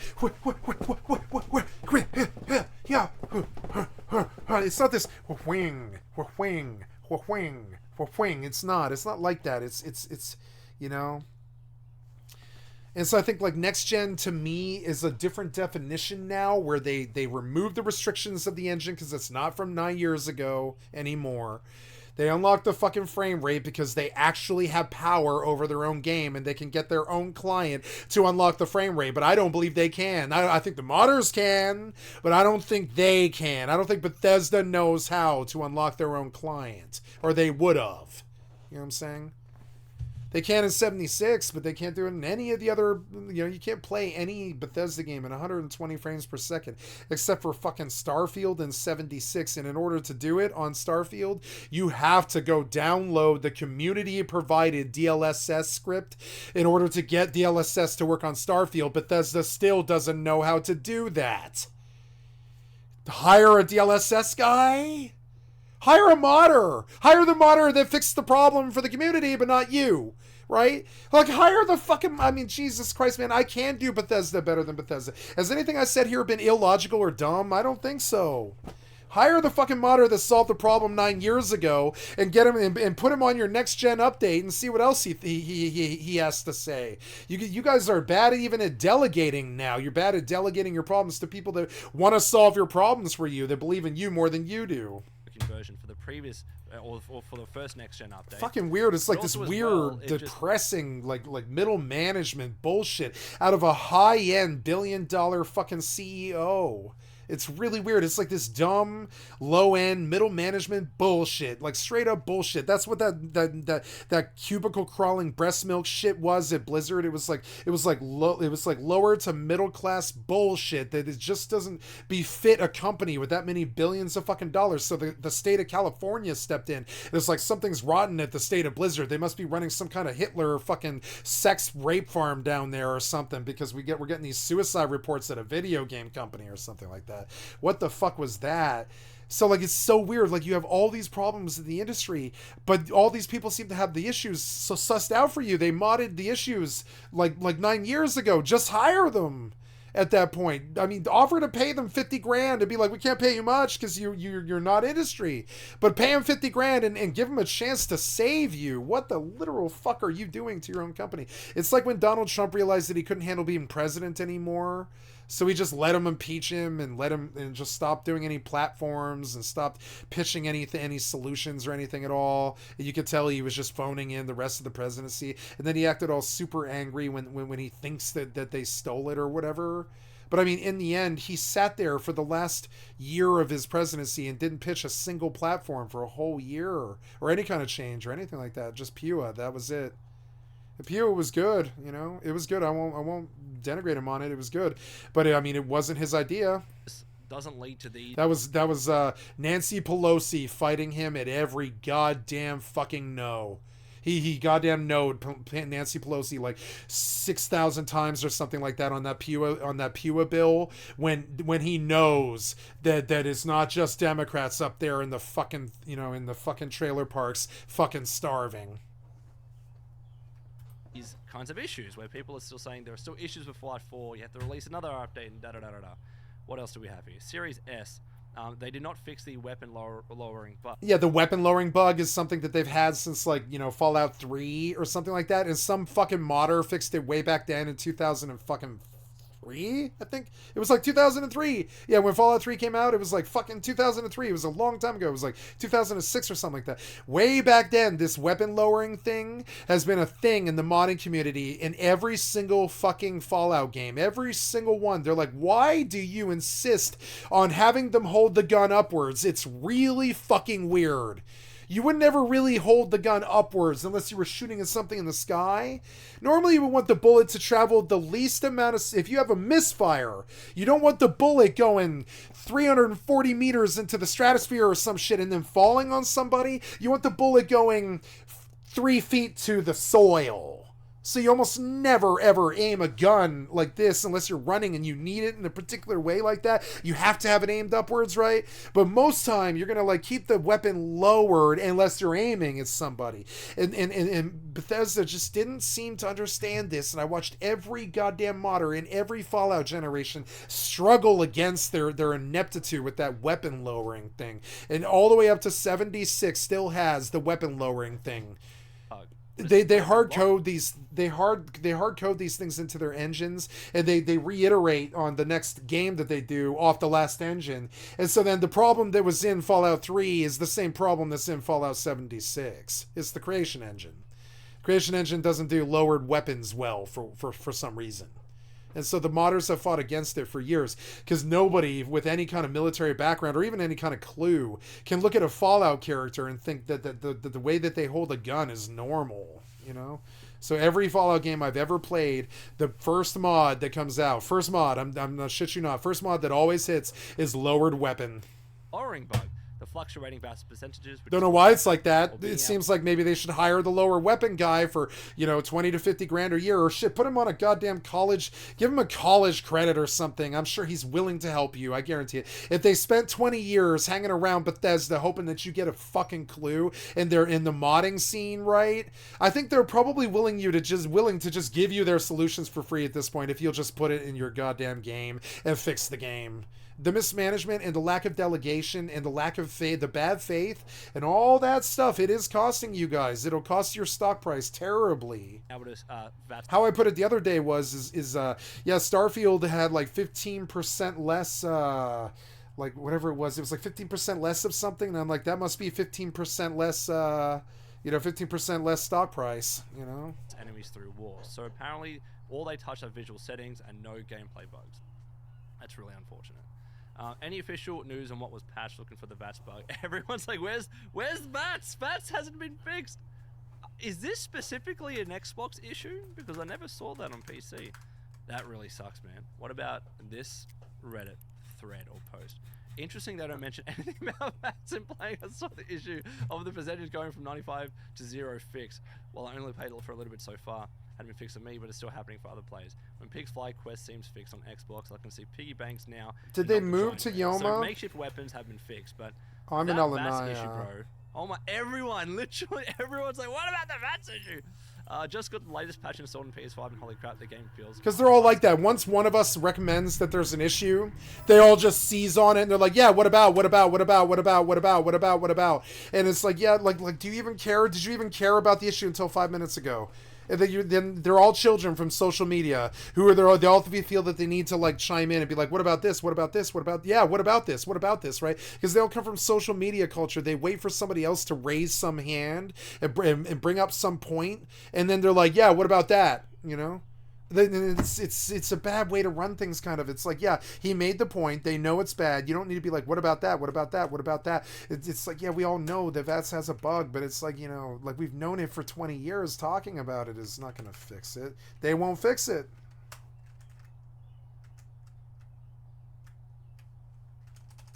They won't fix it. They never do. Just like how they never fucking ever truly figured out what happened to JFK because they don't care. They'll never fix these issues because they don't care. They don't care. They don't care what happened to JFK. They it's long over. It's been 73 years since that happened or some shit. We've never had a solution or anybody even, I mean, they tried with the Warren Report or whatever it was, whatever that thing was called, the commission thing. But like overall, we've just never even had close to even somebody remotely like positing something. We've only had, Jim Garrison telling us that the magic bullet was wrong, right? But I think it's safe to say now that 73 years passed and we never did do anything about JFK. And we never will. We don't care. And the same is true of Bethesda. I think it's safe to say now that Bethesda doesn't truly care what we think, and I don't think we should expect them to change. And no, we're never going to know what happened with JFK the same way that we're never going to see Bethesda get better. It's never going to happen. It's been 20 years. They didn't. They still don't know how to make their own client border full screen. They have to let some modder do it. That is good. All right. With a script extender. Because the game itself was just never programmed to be border full screen. Or borderless full screen, excuse me. And we got some positive feedback here. What else? Why? It was 2015.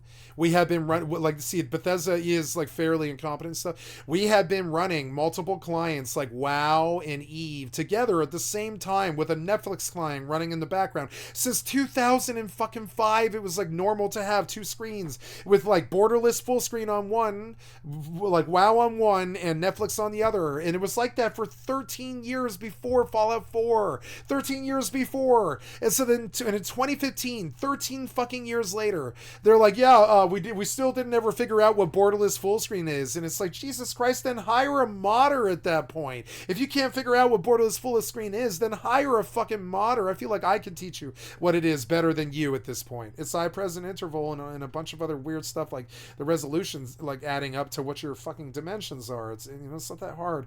So like, it's just weird that you don't seem to know how and the modder does. So I got a 3K PC. That seems so weird. It's your client, isn't it? And I can run this game at 48 FPS, but with a $299 Xbox, I can run it at 60 FPS. Nice. I got a $3,000 PC, and I can run this game at 48 FPS, but with a $300 Xbox, I can run it at 60. Nice. Doesn't seem right, does it? I think No, they have he's VSync right. enabled. Yep, I think they do. I think you have VSync Yeah, enabled. 48 FPS on a 3K recommend that PC. you follow this guy's thing, No. because usually when you have VSync enabled, it locks it at 48 It's gonna, frames per second. Yeah, it does lock at 48. Yep. So, no mysterious signal bug fix. You can go to the Harbour Master Hotel and continue with the quest. Sucks that the radio signal doesn't work, but you can still do the quest at least. Okay, good. Done with my silver. There's a lot of things that need to be fixed, man. If I download the Automatron DLC, will that work now? Last time I tried using it, my game kept crashing at the main screen. This got fixed with the first update a couple of weeks ago. I've been playing on the PS5 version, and this DLC no longer causes my game to crash. Okay, that is good. Expected nothing. Still disappointed PC version. Alright, I'm going to have to say that VATS needs to be fixed immediately. Half of It's not going to. It hasn't been. It hasn't been since Fallout 3. It's been 20 years. They didn't fix it. You guys are too young. You're just too young to understand it. You didn't fight Morrowind. You didn't fight Oblivion. Like, you guys think you're so much better than me all the time, but you haven't even played like 1/10 of the goddamn games all the time. I think it's weird. All the time I get this fucking vibe from them that they think they're better than me, but nah, man, you didn't battle Morrowind. You didn't battle Oblivion. You probably did battle Skyrim, but you didn't battle those first three or any of the others like Fallout 3 or New Vegas and all this, and we've been battling those clients for as long as we can remember, you know what I'm saying? And so like, I don't know, how you don't know to fix it is beyond me. I can fix it. I can go into your fucking settings and fix your own borderless full screen problem, and I'm a layman. Why can't you do it? You're a fucking billion-dollar company. Like, I don't know, like, that seems weird, you know, like, that's, it's like your priorities have gone out of whack, and you're passing the business of doing business over on the customer. It leaves a negative taste in my mouth. You know? That's still being broken, and it needs to be fixed. Bats has been broken since Fallout 3. It's really broken in 76. They've never fixed it. They're not going to. They just keep using the same engine over and over again. All right, let's go to the camera view, and we're going to talk about this update in closing. So Fallout 4 Next Gen Update 2 isn't running that good. Still has a lot of issues. BGS, as I mentioned, still need to be updating and fixing Fallout 4. What I would prefer is just them hold off a little bit, maybe fix the VATS thing as soon as possible through a hotfix, but then after that, wait a little bit until you have a lot more fixes. You've uncapped the frame rate, you've added an FOV slider and everything that we're asking for, and just release it in one go. Then the script extended team can be like, yep, we're gonna fix that version of the game, and then no more updates for a couple of months, right? Until there's another big update. That's what I would prefer, but let me know what you think in the comments below. And until next time, this has been the Lone Vault Wanderer. Please take care of yourselves, and would you kindly keep fighting the good fight.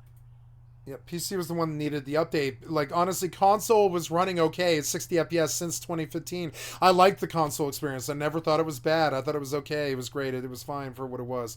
It never needed a patch. It always ran like pretty well. If they were gonna get anything, bump them to 120 and turn the iPresent interval off. But they won't do that on console. I don't think they can. So now, like, it's just sort of weird. Like, I'm just gonna move on. I didn't really want to talk about this, frankly. I knew it was kind of bad, but then listening to them confirm it is like pretty bad. Like, I keep trying to keep my faith in Bethesda, but it is seriously shaking. Although Fallout 4 Next Gen is not a reason to dislike them, in my opinion. All they were trying to do is help us.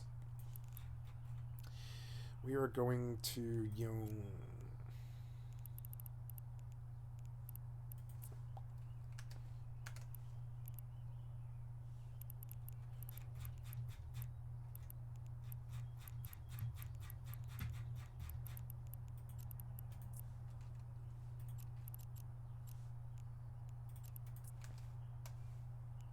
Warp drive active.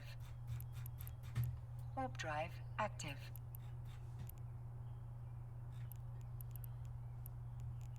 It keeps opening on AO fleet protocols instead of fucking local. It's so annoying, and I can't see what's going on all the time. Yeah, that is a lot of nudes. Leave the belt, yeah, so. I jumped.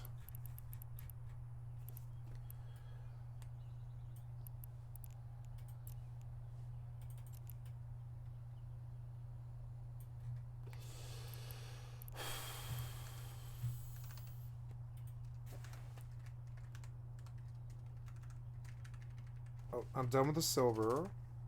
Gotta go to copper. Oh no, I'm done with the copper. Yay, I get to go to Mithril Beast Coins now. And then sell. Oops, well, maybe I get this? Yeah, it is. Okay. So here's Boeing is a very scary company by some ordinary gamers. It's conspiracy hour with me, ladies Uh-oh. and gentlemen. You guys like flying? I like it how he looks with the cut hair and all that. This man has quickly become one of my heroes, and I think he's wearing being middle-aged and kind of chubby well. You know, if you're I can relate. one of those people that say, I think he's wearing it well. I think he's doing okay. oh, I don't He's like got the same size body, same size arms. I think everything. He's got the interminably online body, sitting in a pressurized tube, hoping that and he's got the meth eyes and the fucking I played computers all my life my vibe. plane And takes off and lands. it's kind of funny. Well, I've flown enough where I have a simple saying, okay? If God wants to call me home, I'm going. That's pretty much what it comes down to. I agree. And the existential crisis just ends up going away. It's why I'm not really that scared of things like nuclear war, for instance.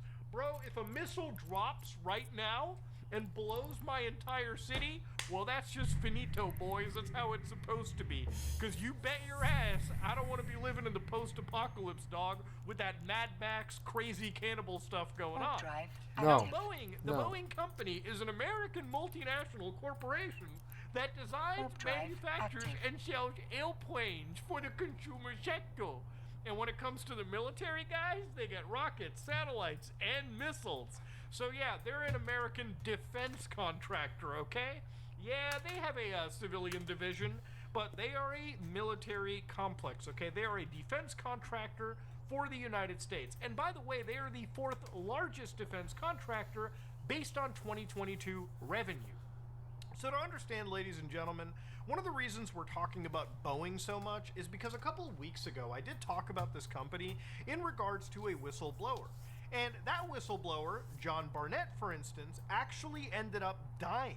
Now, John Barnett's situation became an international conspiracy, and it had some weight to it because the people around his life had started to not believe that his entire affliction was entirely self-inflicted. They didn't believe that this person necessarily wanted to take their own life, especially when they were so close to bringing out the actual searchlight onto Boeing themselves for their various corner cutting, as some would call it. Now, obviously, the conspiracy here is people would allege that maybe Boeing was involved, but that's a pretty heavy accusation to make towards anyone or any company, and it's definitely something that obviously a lot of conspiracy theorists have sort of brought up. You'll find it all the way throughout Reddit, all the way to the Chan board, so to speak.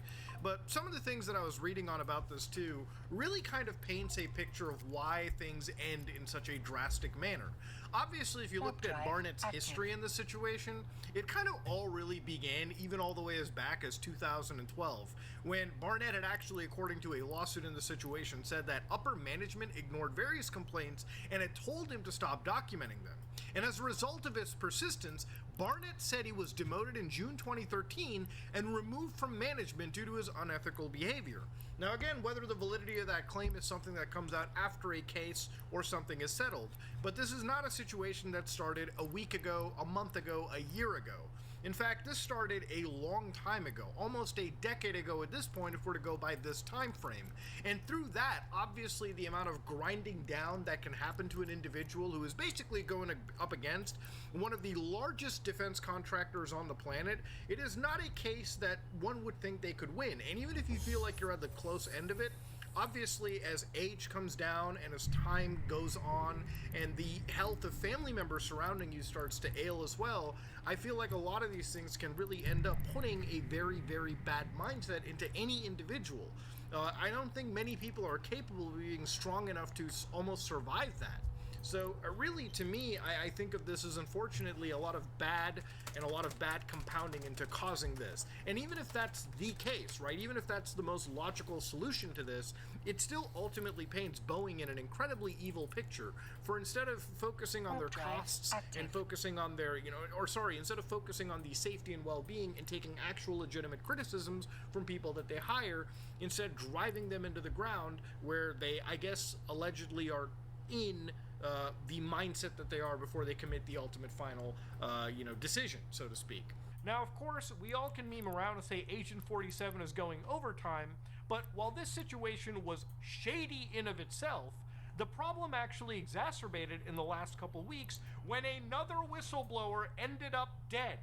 So, for anybody that doesn't know, Joshua Dean, a 45-year-old former quality auditor at Boeing supplier Spirit Aerosystems, alleged that managers failed to act on manufacturing defects of the 737 MAX airplane that they had. So how did Joshua Dean, a 45-year-old whistleblower for this company, end up dying? Well, apparently they got multiple diagnoses according to NBC, where they got the flu, pneumonia, and something known as MRSA. So what is MRSA? According to the Center of Disease Control, it's methicillin-resistant Staphylococcus aureus. Okay, that's a big set of words right there. And unlike my father, I did not go to medical school. This is actually a type of did well, bacteria found on streptococcus. people's skin. Staph bacteria are usually harmless, but they can cause serious infections that can lead to sepsis or death. You know, I had an appendix pulled out of me, and I was like one day away from sepsis. That is a bad way to die. Okay, that is a terrible way to go. But of course, looking into this situation, what they said is staph infections, including those caused by MRSA, can spread in hospitals, other healthcare facilities, and in communities where you live, work, or go to school. Now, the problem with this whole situation, too, is reading further, individuals involved with them basically said that this was the first time ever in a hospital for Dean, and he didn't even have a doctor because he was never sick. And unfortunately, this rules out the whole idea of if he had great health and whatnot. The problem is, and it gets really weird, is the doctor said he had never seen anything like it before in his life. His lungs were just totally gummed up and like a mesh over them. And of course, when they were like, hey, we're not sure of what he died, we know that he had a bunch of viruses, but we don't know if somebody did something to him or did he just really get sick. So the question here to kind of really ask is the timing is super duper odd. This is somebody that apparently seems to live a pretty healthy lifestyle, and then unfortunately they all of a sudden they develop. The government's assassinating all the Boeing whistleblowers. Was this endowed or? How many viruses in their system, and they're basically put on life support machines and effectively at death. Oh yeah, CIA is good at that. That's an old one that they used to use to try to get Castro. Death's door before finally crossing it. And this is one thing that is actually quite shocking. We won't really know what's happened to him. You could have probably gotten something. MRSA, for instance, does revolve around, again, resistance MRSA. to actual bacteria. Like, there are actually problems with... MRSA's bad. It's the cross contamination in a hospital, and it'll do stuff like kill babies and stuff like that. So if you go from, like, if you're like an orderly and you are doing the bed linens for the entire hospital, and you go from, you know, wing to wing to wing, you are generally, not always, but generally cross-contaminating from wing to wing to wing. And technically orderlies, especially in the maternity unit where babies are extremely susceptible to stuff like MRSA, you know, and that'll kill them. That really, I don't really want, you know, I don't really want maternity nurses going to any other wards. I don't know. Maybe I run hospitals better than other people. I don't know how I know all this. I just do.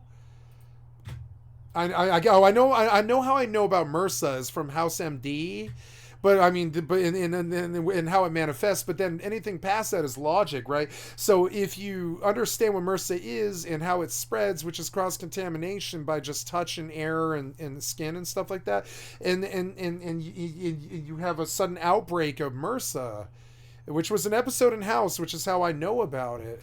But I mean, like, you know, but it also sort of stands to reason anyways with hospitals. Cross-contamination is a really bad problem in hospitals. You know? When you have the same sort of haphazard stuff that we all freak out about with the safety of the food industry, where you hear about, like, oh, they're spitting in the food, or something's nasty, or they let the meat out in the air too long, and we got AIDS or something, right? Or we got, you know, whatever, Ebola, right, or something like that, right? And so in a world where we're that paranoid about that, hospitals cross-contaminate more than fucking restaurants do, as far as I remember, from what I've heard. Hospitals are notorious for cross-contamination. And like, and they're not any better than your average fast food restaurant, because they're just busy. They're running ICUs. This is not because they're bad people or negligent. It's because they're just too busy. They're overlogged, especially during times like COVID and stuff like that. So yeah, and that's what he's talking about. And so they say that MRSA killed this guy, but he's a healthy whistleblower. You know, did MRSA really kill this guy? Like 13 days after he whistle blew. Does that sound right? I mean, I guess MRSA was just going to kill this guy on that day, whether he whistle blew or not. But I mean, did you really need to give him MRSA? Antibiotics that you would typically use are just not functioning, according to at least... Yeah, MRSA is so nasty. When it manifests, it terrifies people. The UK, okay, anti-direct. Where again, they say MRSA is a type of bacteria that's resistant to a number. Yeah, it like nothing kills it, so it just moves from target to target and wastes people in hospitals and stuff like this. Nothing will kill it. Bleach won't kill it. It's like one of the strongest, you know, bacterias out there. It just is resistant to everything. It causes bone infections, which is its scariest thing, is bone infections, which means that, like, you know, like, it eats out to get a bone infection, a bunch of nasty things have to happen. Like the marrow has to drain out from the bone because of something else, like MRSA, which is a germ bacteria, right? So the bacteria eats away the the marrow of your bone. And then in the hole that's left after is essentially the bacteria ate a hole in your bone matter, and now it's infected. Right, and that infection that you get is like some of the worst ailments that mankind can ever get. MRSA will cause some of the worst ailments you'll ever get. It's bone infections, soft tissue stuff, skin ailments, like, you know, your skin starts sloughing off and stuff like that. It's terrible. Some of them are very life-threatening. So they say this guy died of MRSA, but see, normally MRSA is something that happens when somebody with MRSA who was in a third world or something like that is in a hospital ward, and their MRSA travels to another patient, and then it starts jumping rooms before they pick up on the fact that MRSA's even there. And then, like, then you've got a full-blown bacterial outbreak in your hospital. You don't have it's almost never just one dude. Do you get what I'm saying? MRSA is extremely resistant to bleach and antibiotics and other stuff. It's like a nasty monster. It won't die. You can't kill it. So, you can, but we don't know what it is. We don't know what kills it. So, and that's the problem with it. It's never just going to kill one guy. It kills the one guy and all the people that were involved with him if they touched him or breathed the same air, and it's a nasty form of MRSA that kills him that fast. You have an outbreak of a bacterial infection in your hospital, was where I assume he probably died, right? And so it doesn't add up, like, logic-wise, for one dude to die from MRSA. It really doesn't. It is an extremely infectious, extremely resistant, extremely infectious disease that spreads from room to room to room like an airborne infection does. It's not a normal infection. It's a very nasty monster. It's a whole different bacteria that we don't understand. And and for it to just kill one guy sounds like a CIA hit to me. Because it's the kind of thing that breaks out like Outbreak, like that movie Outbreak. Infections can be more difficult to... So if you don't believe me, let's go look at MRSA, right? So they say MRSA killed this whistleblower. I don't believe it. Let's go see what is MRSA, right? What is MRSA, right? And updated today, search what is for MRSA infection and symptoms that, no.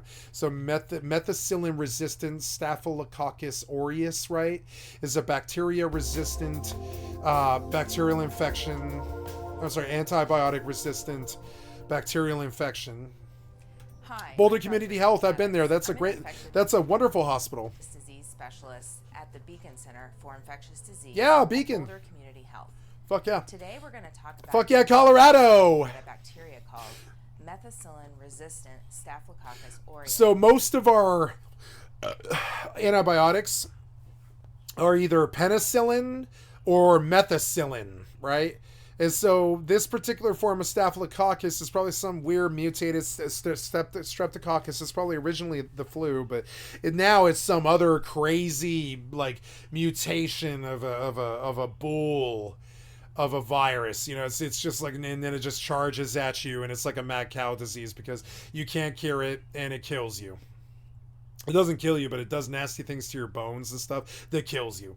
It itself won't kill you. It doesn't want you to die. It's a bacteria host. It doesn't want you to die necessarily. It just does kill you. It bores holes in your bones and stuff, and those bones get infected. This is commonly referred to as MRSA. Yeah. MRSA can cause infections in different parts of the body, including the skin. MRSA infections can range from being very limited to very serious. What makes MRSA different from other forms of staph is that it cannot be killed by a number of commonly used antibiotics. This has led to this organism being called a superbug in the media. It's important to know that there are treatments for MRSA, and we what are they? Take care of this infection at the beginning. What is it? What is it? What do you guys do? Hello, my name is Dr. Todd Turner. I'm going to explain an important concept called MRSA colonization. MRSA is a very common bacteria. In the majority of cases, MRSA does no harm to the colonized person. However, a person colonized with MRSA can spread the bacteria to other people through direct contact or by leaving the bacteria on commonly shared surfaces. Sometimes, a person colonized with MRSA will develop an infection. While there is not always a clear-cut reason as to why this happens, people who have recently been hospitalized, who have an underlying illness, or who have been recently taking antibiotics are more prone to infection. Good personal hygiene can reduce your risk of infection. Maintain good hand and body hygiene. Wash your hands regularly with soap and water. Avoid sharing personal items such as disposable razors, linens, and towels. Keep kitchen and bathroom surfaces clean. If you think you may have an infection, don't delay treatment. It is also very important that you complete all the antibiotics that your doctor prescribed to you for your infection.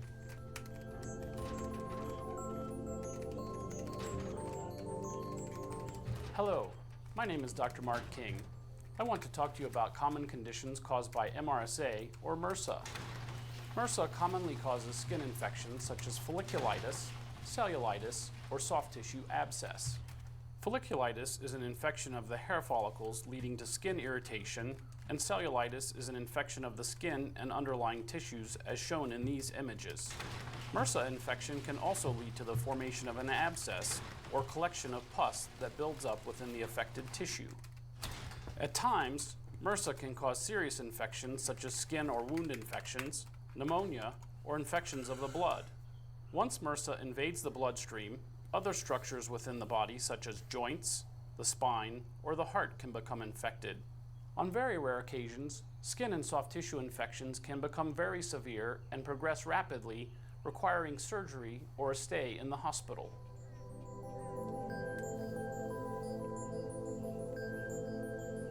Hi, I'm Dr. Rao. I'm here to talk to you about treatment options for MRSA infections. Treatment can take place in a variety of healthcare settings. Abscesses caused by MRSA can be drained by a surgeon or in the emergency room or urgent care center. That's all I needed to know. It was good. And again, some of these infections can unfortunately be life-threatening, but we won't know what's happened until, of course, months after. And who knows what's going on with Boeing as this situation keeps, growing. The attorney said he was a healthy individual who ate well and exercised, so it just seems odd that he went so fast. Dean had been sick for 2 weeks and had been struggling to breathe, forcing him to be put on a ventilator. So again, it's really weird now that another person ended up actually passing away involved in this Boeing conspiracy and this Boeing whistleblowing situation. Now, since then, in about a day ago, more and more Boeing planes are having more and more issues. So for instance, this footage you're seeing over here from CTV is a Boeing 737 skidding off of a runway and catching fire at a Senegalese airport.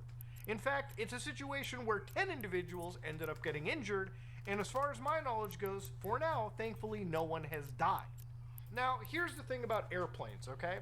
They are actually very expensive and complicated to make. As you can imagine, you are making a pressurized tube that flies hundreds of miles an hour through the air at any given moment. So I want to start off by saying I hate the term corner cutting, okay? I actually don't think that Boeing engineers go out of their way to purposefully design planes that do not function, okay?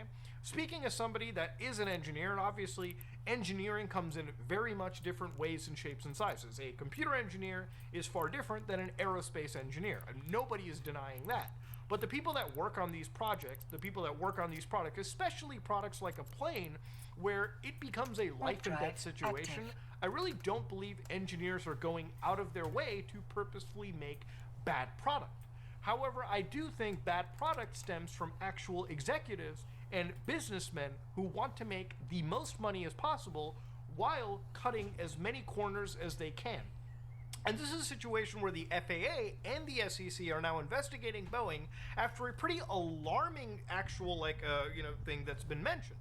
So some workers in the South Carolina plant have actually said that Boeing could have falsified the inspection records for the 787. So the FAA basically said that it launched an investigation where workers at a South Carolina plant were reported that to have falsified inspection records.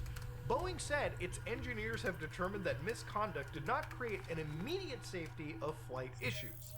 After receiving the report, we quickly reviewed the matter and learned that several people had been violating company policies by not performing a required test, but recording the work as having been completed. Dog, you can't be doing that. Here's the thing. You might be wondering, do I have to test every product, okay? In the computer world, yeah, you sometimes you do. You gotta test as much, especially expensive product, especially products that you're not making a whole lot of.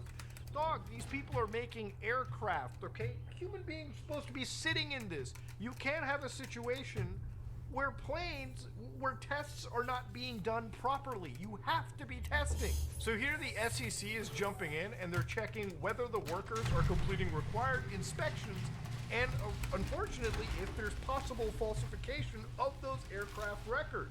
And you know what's insane too? It's like the actual thing comes apparently from a memo that USA Today ended up getting, where apparently they were actually addressing the issues right over here. But basically the FAA is investigating whether Boeing completed the inspections and whether company employees may have falsified aircraft records. At the same time, they're re-inspecting all 787s still within the production system, and now they gotta figure out a plan for what's in service at the moment, meaning shit's that's flying through the air right now. So the insane part about this is, like, if this is true, right? Like, imagine if this is true.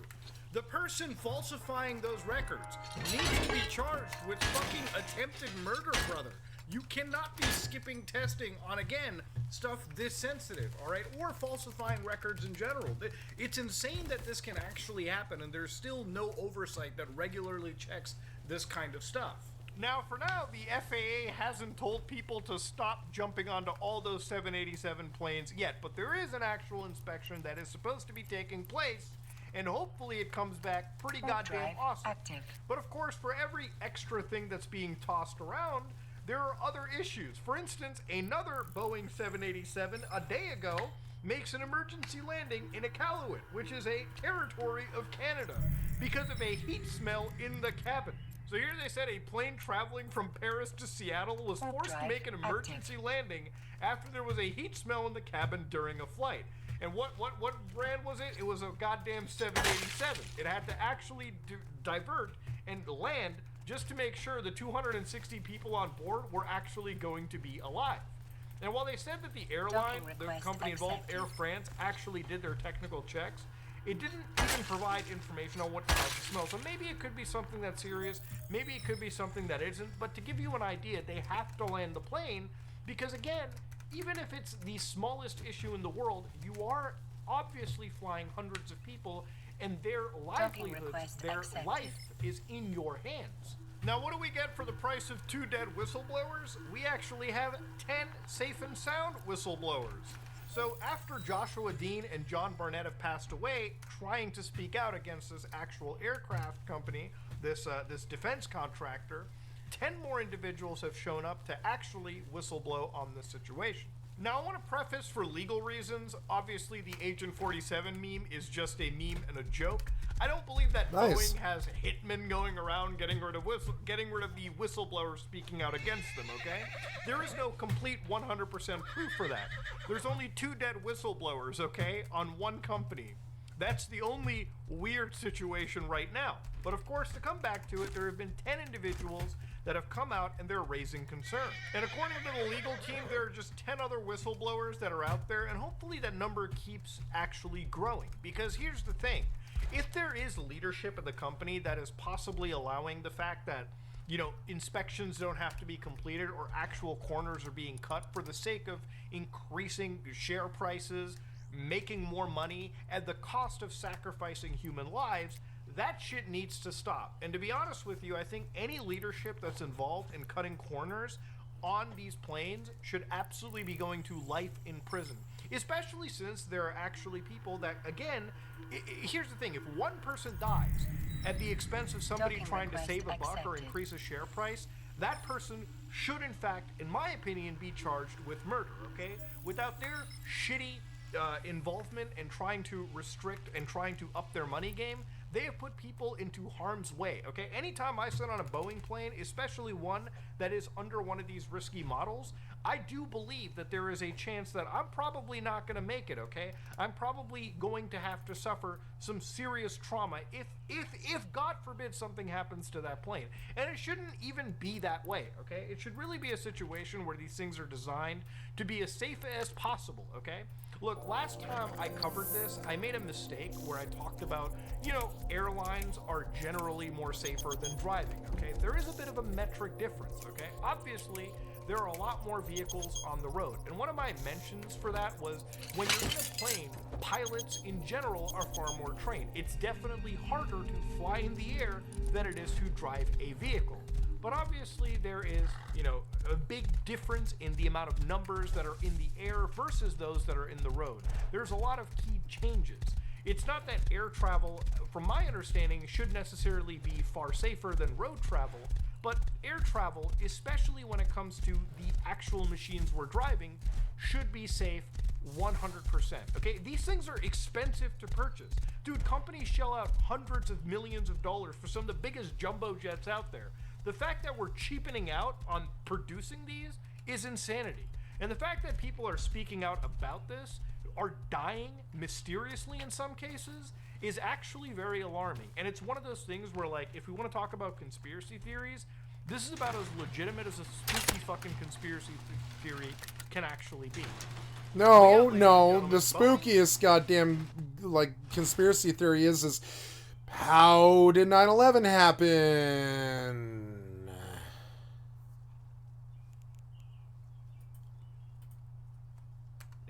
And some would say they're evil, some would say that they believe the Agent 47 conspiracy. If they'll kill Boeing whistleblowers for a single conglomerate, imagine what they'll do for the American government, you know? I just want to see how this situation ends. And honestly, I want this to end in the best possible way. It is scary as fuck to see people dying in the process. But yeah, ladies and gentlemen, if you like what you saw, please like, comment, and subscribe. This situation just keeps blowing up. Quite literally, no pun intended. I am out. Hey everyone, it's me, Tim. Today I want to talk about understanding game design choices. Specifically, I want to talk about why designers sometimes choose the feature set that they have for their game. And I want to talk about it because there are a lot of comments I see on the channel from people basically saying, I don't like this. I wish they hadn't done this. This was a bad choice. And it's kind of like in that video I had about bad games. I want to talk about why games are sometimes made with choices the way they are that you yourself do not like and do not agree with. Now remember, I've said frequently, too many videos to link to, that whenever you have a question about something, the answer is money. So, you know, why is this game like this? Money. Why didn't they do this? Money. Why did they do this? Money. So in essence, my answer for this question of why this design choice was made is probably money. However, I want to go in more detail than that because a lot of people are like, no, they were dumb. They were bad designers or whatever. I'm going to walk through it slowly. I don't want to sound like I'm being pedantic or anything, but people like to not hear what I'm saying, so I'm going to do this in tiny little snippets. First of all, people like different things. Gotta accept that. Chocolate vanilla, Marvel movies versus art house movies. People like different things. So different things are being made. Also, everybody has money. Everybody. And they spend it on different things. There. Those two little tidbits have explained everything I'm going to say from now on. So, one thing you have to accept if you're going to get into game development is every single design choice that you ever make is going to divide your players into two groups. It's going to bifurcate your player base. That's the word for today, bifurcate. People who like it, people who don't. Bifurcate. You bifurcate. He, she, it bifurcates. What this boils down to is you make a design choice. Some people will like it. Some people will hate it. You literally cannot avoid this. It's why I said there's no 100% games, 100% positively reviewed games, movies, books, anything. So, I can't imagine you disagreeing with me on this, but you do have to accept it. You just have to accept it. So, once you have that, then you have to realize that putting one of those choices in your game will immediately make the other group, the hate group, not like your game because of that feature. And you may think, I'm going to be super clever and provide it as an option. Well, we've talked about that. There are people who hate that you provide it as an option. Forget a lot of the money reasons, like I pointed out, where every time you provide an option, you have created a new path in your game that has to be tested. So every time you do an option, you may have just doubled how much testing you have to do, in the worst case.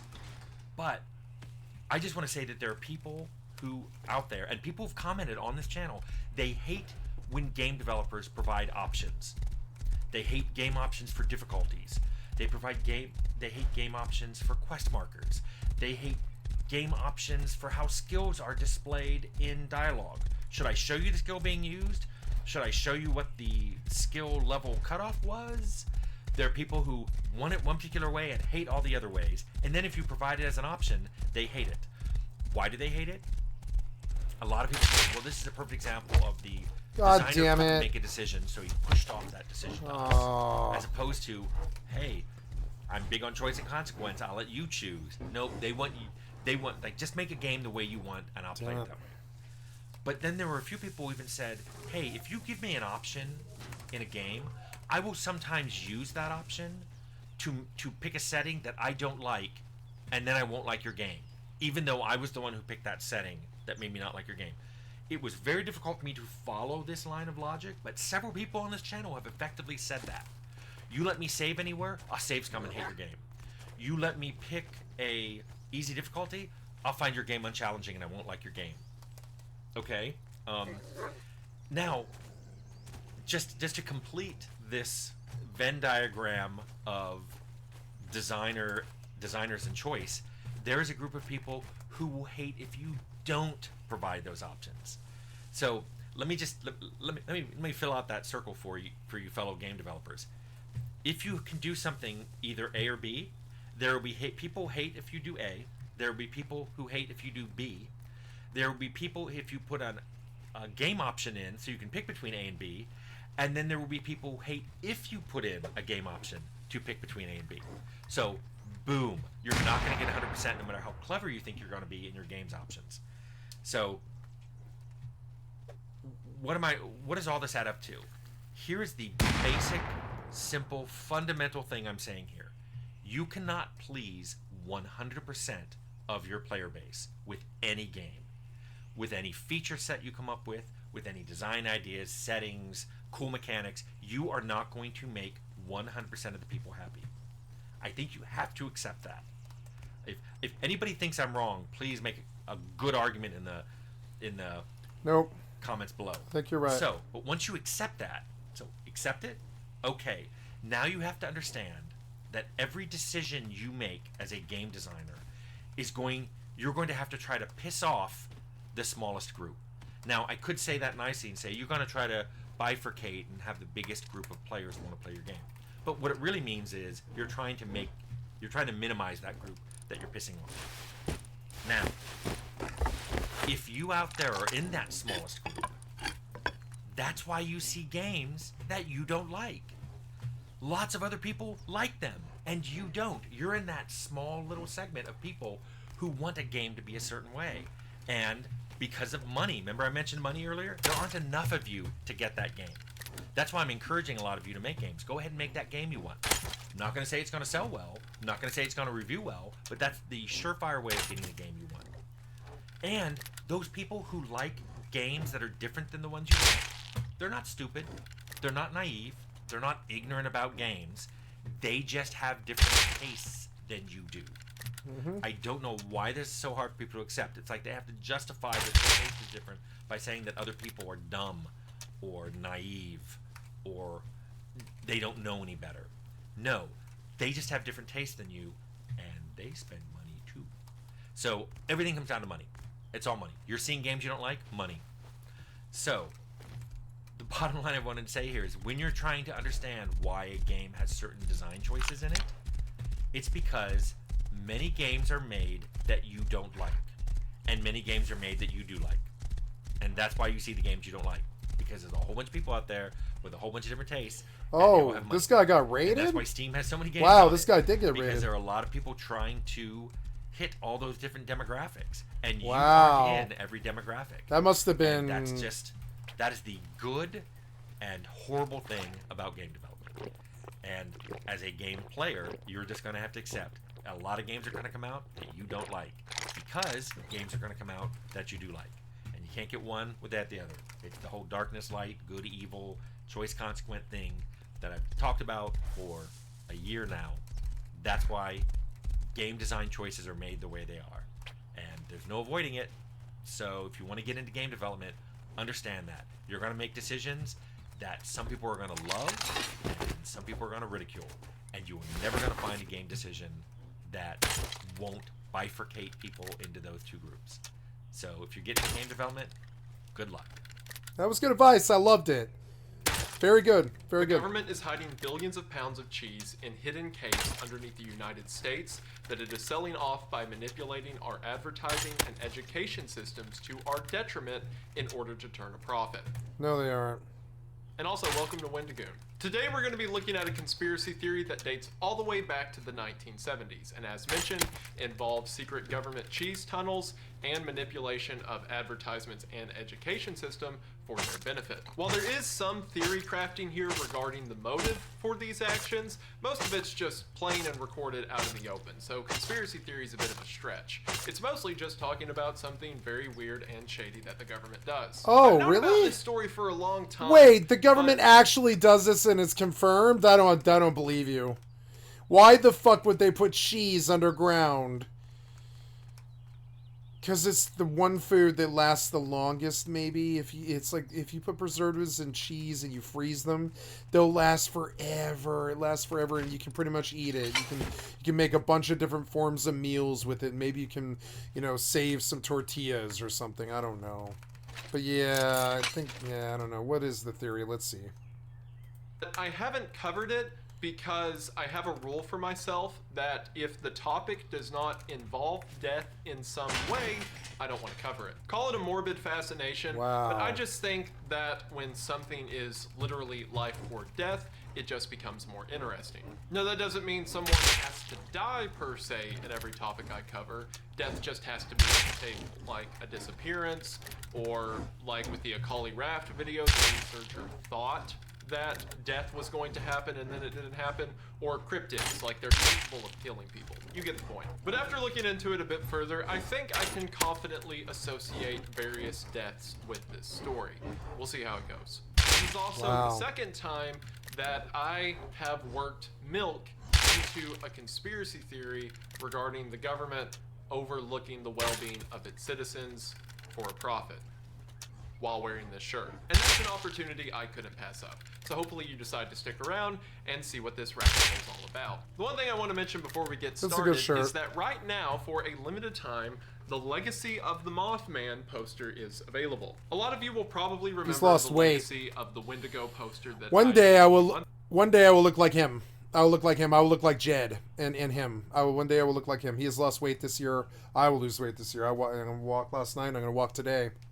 I walk like fucking 5 miles in 2 days or something. Ago, and you all were so supportive with that, Invis wanted to keep the cryptid theme going. So here we have Legacy of the Mothman. We have a Mothman presiding over Legacy of the town Mothman. of Point Pleasant during the winter, and I love the design of the Mothman. It's a combination of cute and creepy, and I love the guy with the flashlight, and I love the mountains. I love everything about it. They did a fantastic job on the design. The poster is available in 2 sizes at the link in the description. It will only be available for probably another week, if that, and then they're gone forever. So if you're interested, get in on that while you can. Thank you so much to everyone who has already purchased one, and so much to those who sold out the signed copies in under 5 minutes. I can't even wrap my head around that. It really does mean the world. Thank you all for the support you've shown me. It allows me to do more crazy and weird stuff like this. So if you're interested, check it out in the description. It means a lot. And before I just cause unneeded psychic damage by ruining your perspective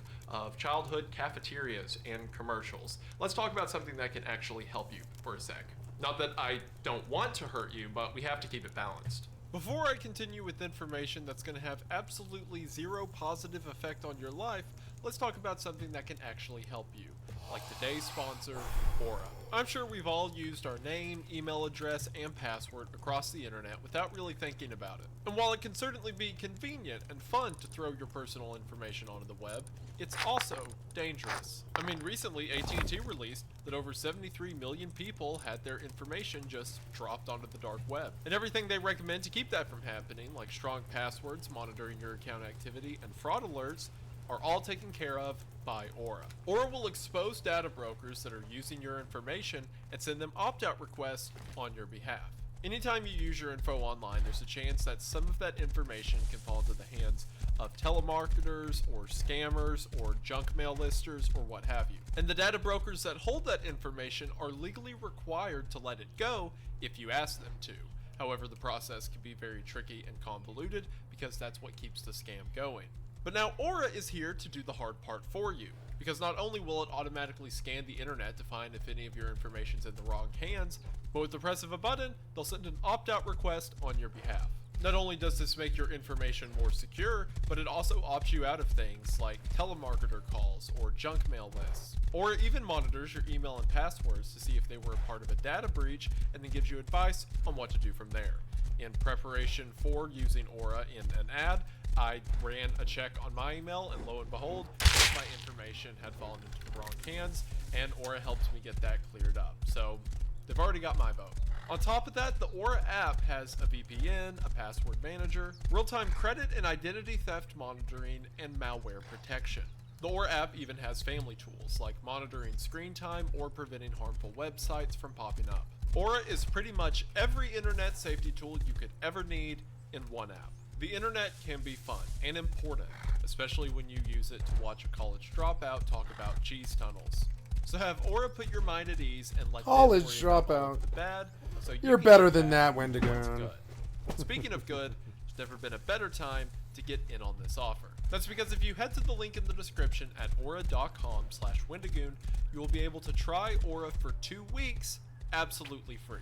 That is right, get Aura for free for 14 days. Sadly, you're probably going to be amazed by all of the information of yours they find just floating around on the web. But you can get that taken care of and see if Aura is right for you again at aura.com/Wendigoon to get in on this incredible internet defense tool today.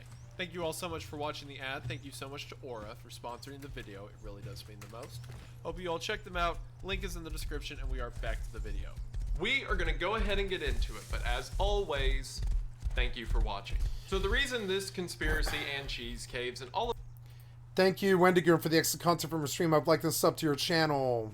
Thank you, Timothy Kane, for the excellent content from your stream. I've liked and sub to your channel.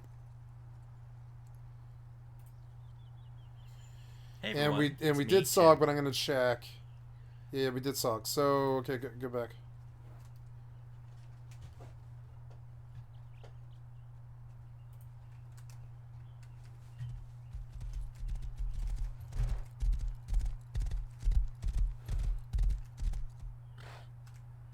God damn, you need to fix the horse. That constant stopping. That's not how horses are. It's actually kind of hard to stop a horse. to get in on this incredible internet defense tool today. Thank you all so much for watching the ad. Thank you so much to Aura for sponsoring the video. It really does mean the most. Hope you all check them out. Link is in the description, and we are back to the video. We are going to go ahead and get into it, but as always, thank you for watching. So the reason this conspiracy and cheese caves and all of that exist in the first place is because of dairy. Dairy for the past several centuries has been an incredibly important cornerstone within the world economy. Not only are dairy products like milk and cheese bought and sold What in we all massive live on. quantities across the world, but typically the farmers who are responsible for dairy production are also responsible for several other aspects of food production as well. So not only are these farmers important because things like growing crops or raising cattle tends to be the first step in an entire ecosystem of consumption, but because if those farmers don't do well, then the trade routes that move the product doesn't do well, and the marketplaces that sell the product doesn't do well either. Because of this, it's normally in the government's interest to make sure that first level producers like farms are doing okay. And this is the very concern that arose during the Great Depression in 1933. In 1933, FDR, under his New Deal, created something called the Commodity Credit Corporation, or the CCC. The purpose of this corporation was to monitor and manage various important markets within the United States. Now, the CCC did a lot of stuff around the Depression era that is important historically, but for the sake of our story, we're concerned about its going-ons in 1948. See, initially, the CCC was just a corporation that was set up by the government, and even though it had assistance and oversight from the government, it was technically its own thing. That was until in 1948 when it became a wholly federal entity, meaning that what operates and appears as its own corporation that just has the better interest of farmers in mind, when you go digging, its CEO is the Department of Agriculture. That in itself is nothing new. There's plenty of companies that sort of operate autonomously and are kind of extra arms for the United States government. Well, in 1949, the Department of Agriculture gave the CCC permission to buy excess dairy off of farmers. So why would the government need to do this, right? Well, let's think about it. If at any point there is too much dairy production for the American rate of consumption, so in other words, if farmers are producing in excess of what people are buying, then that means that the price of dairy will go down. If the price of dairy goes down, that means the farmers are being paid less. If someone is being paid less, then that means there is a chance that they are going to go out of business. If they don't meet the minimum requirements for operating costs, they could go belly up. Now, in business, this is a thing that happens a lot. People go bankrupt, people go out of business. Who cares, right? Well, while that may be fine for independent companies that are just looking to turn a profit, the government views dairy as a vital corner of the industry, as explained earlier. Because you can look at any point in history and say, sure, the price of dairy is low right now. Who cares if a few farmers go belly up? That's how markets work. But what happens if 5 years from now, there becomes more of a demand for dairy and the price of it goes up, and now you don't have enough people supplying the goods for consumers to buy. And because the government views dairy as vital for American well-being, they can't let that happen. So in 1949, the CCC begins to buy up dairy from farmers whenever it's in excess to stabilize the markets. And then whenever the dairy market becomes in scarcity because there's not enough of it, they release some of that dairy back onto the market, keeping the entire dairy industry within a nice median. Something, supply and demand, whatever. This is all well and good for about 25 years. Then things change in 1973. In 1973, the United States ran into an energy crisis. The whole energy crisis is an interesting story in its own right, but the short version is a lot of stuff runs on electricity and oil, and we were having trouble getting both of those. It sure is a good thing we lucked out of some very diplomatic negotiations in the Middle East, am I right, boys? Where the energy crisis relates to our story is, again, because of all those supply chains and markets I mentioned earlier. A side effect of the energy crisis was the price of dairy rose by about 30%. This is getting into the danger zone of people from low-income housing no longer being able to afford dairy, and that not only affects that individual's livelihood and health, but as mentioned earlier, if people aren't buying, the whole market does bad. So the government tries to step in, and as they always do, they just start regulating stuff. Basically, farmers were being told that they need to produce more dairy, but also they can't sell it for as much as the market demands. Meaning that for a couple of years, the entire nation's dairy industry, and ergo meat, food production, all of it, was almost in the gutter. So in 1977, Jimmy Carter promised to pour $2 billion into the dairy industry to once again artificially sustain its success over time. Because if it goes, a lot of other stuff goes too. What did that $2 billion go to, you may ask? Well, Jimmy Carter said that any excess dairy that is produced by dairy farms would be bought by the federal government. See, the Department of Agriculture, through the CCC, had been buying up dairy for years now. That was nothing new. However, before, the amount of excess dairy that was bought up was a strategic amount to make sure that there is enough scarcity to keep the prices up enough to keep the farms running. But now that Jimmy Carter has said any excess dairy will be bought up, well, that means, you can figure it out.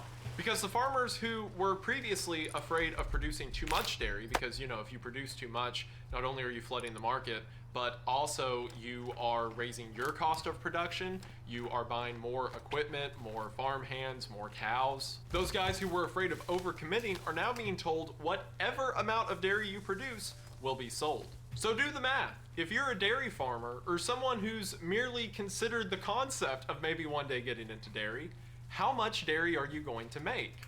That's right, as much as you possibly can. And yes, while this did fix the rising prices of dairy, it created an entirely new problem: too much milk. Unless you have hundreds of miles worth of refrigerators, which would be an entirely new energy crisis if you produce that much, there's no way to keep milk for a long period of time. The government realized this, but also realized that what you can keep for a long period of time is dehydrated milk, butter, and cheese. Cheese being the easiest to store, the government immediately took all of this excess milk that they were buying and turned it into cheese. However, the amount of dairy and now cheese that the government was taking in was far in excess than any amount they could flood back into the marketplace to stabilize the markets later.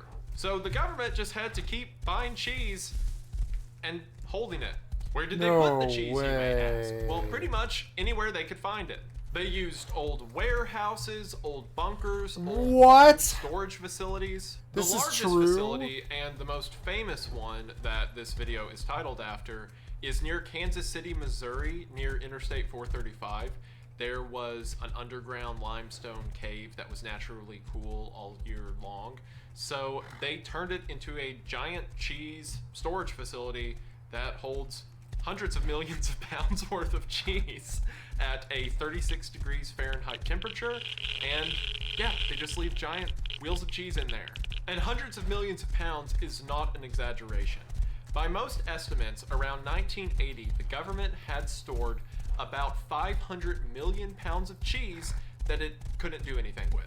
Not only that, but the incentive to overproduce never went away because the government was still buying up anything in excess. So they didn't just buy a massive lump of dairy and henceforth cheese during the energy crisis, they were still buying it up for years and years. Now the whole underground cheese cave stuff was kept mostly out of the public eye and just known by people, you know, in the know at like the Department of Agriculture and stuff. That was until December of 1981. It was then on December 2nd of 1981 that John R. Block, Secretary of Agriculture, showed up to the White House with a moldy block of cheese. He held it up to reporters and said that there are 60 million more of these that the government is doing nothing with. What? This spurred a lot There was of a cheese commotion about government whistleblower? wastefulness from journalists and Americans alike. So later that same month, President Ronald Reagan said that cheese would begin to be moved into government welfare programs. Initially, Reagan committed to sending 30 million pounds of the cheese into welfare programs, but eventually like 300 million pounds were sent out. And you may think, oh, well, that's like over half of the cheese supply. Keep in mind, the government is still buying cheese you as fucking they are bastard. sending it out. You fucking It bastard. was incorporated into the temporary damn it. emergency food assistance program and has forever been known as government cheese. Government cheese is referenced in a lot of American culture. I had from no songs idea. to stories. Some people look at it fondly, like people remember when they were a kid and would eat, you know, grilled cheese sandwiches with it. Other people view it harshly, that it was a sign of poverty, what have you. Either way, most people don't know that this government cheese program that ended in the 1990s actually came from this entire weird series of market control that I've mentioned up till now.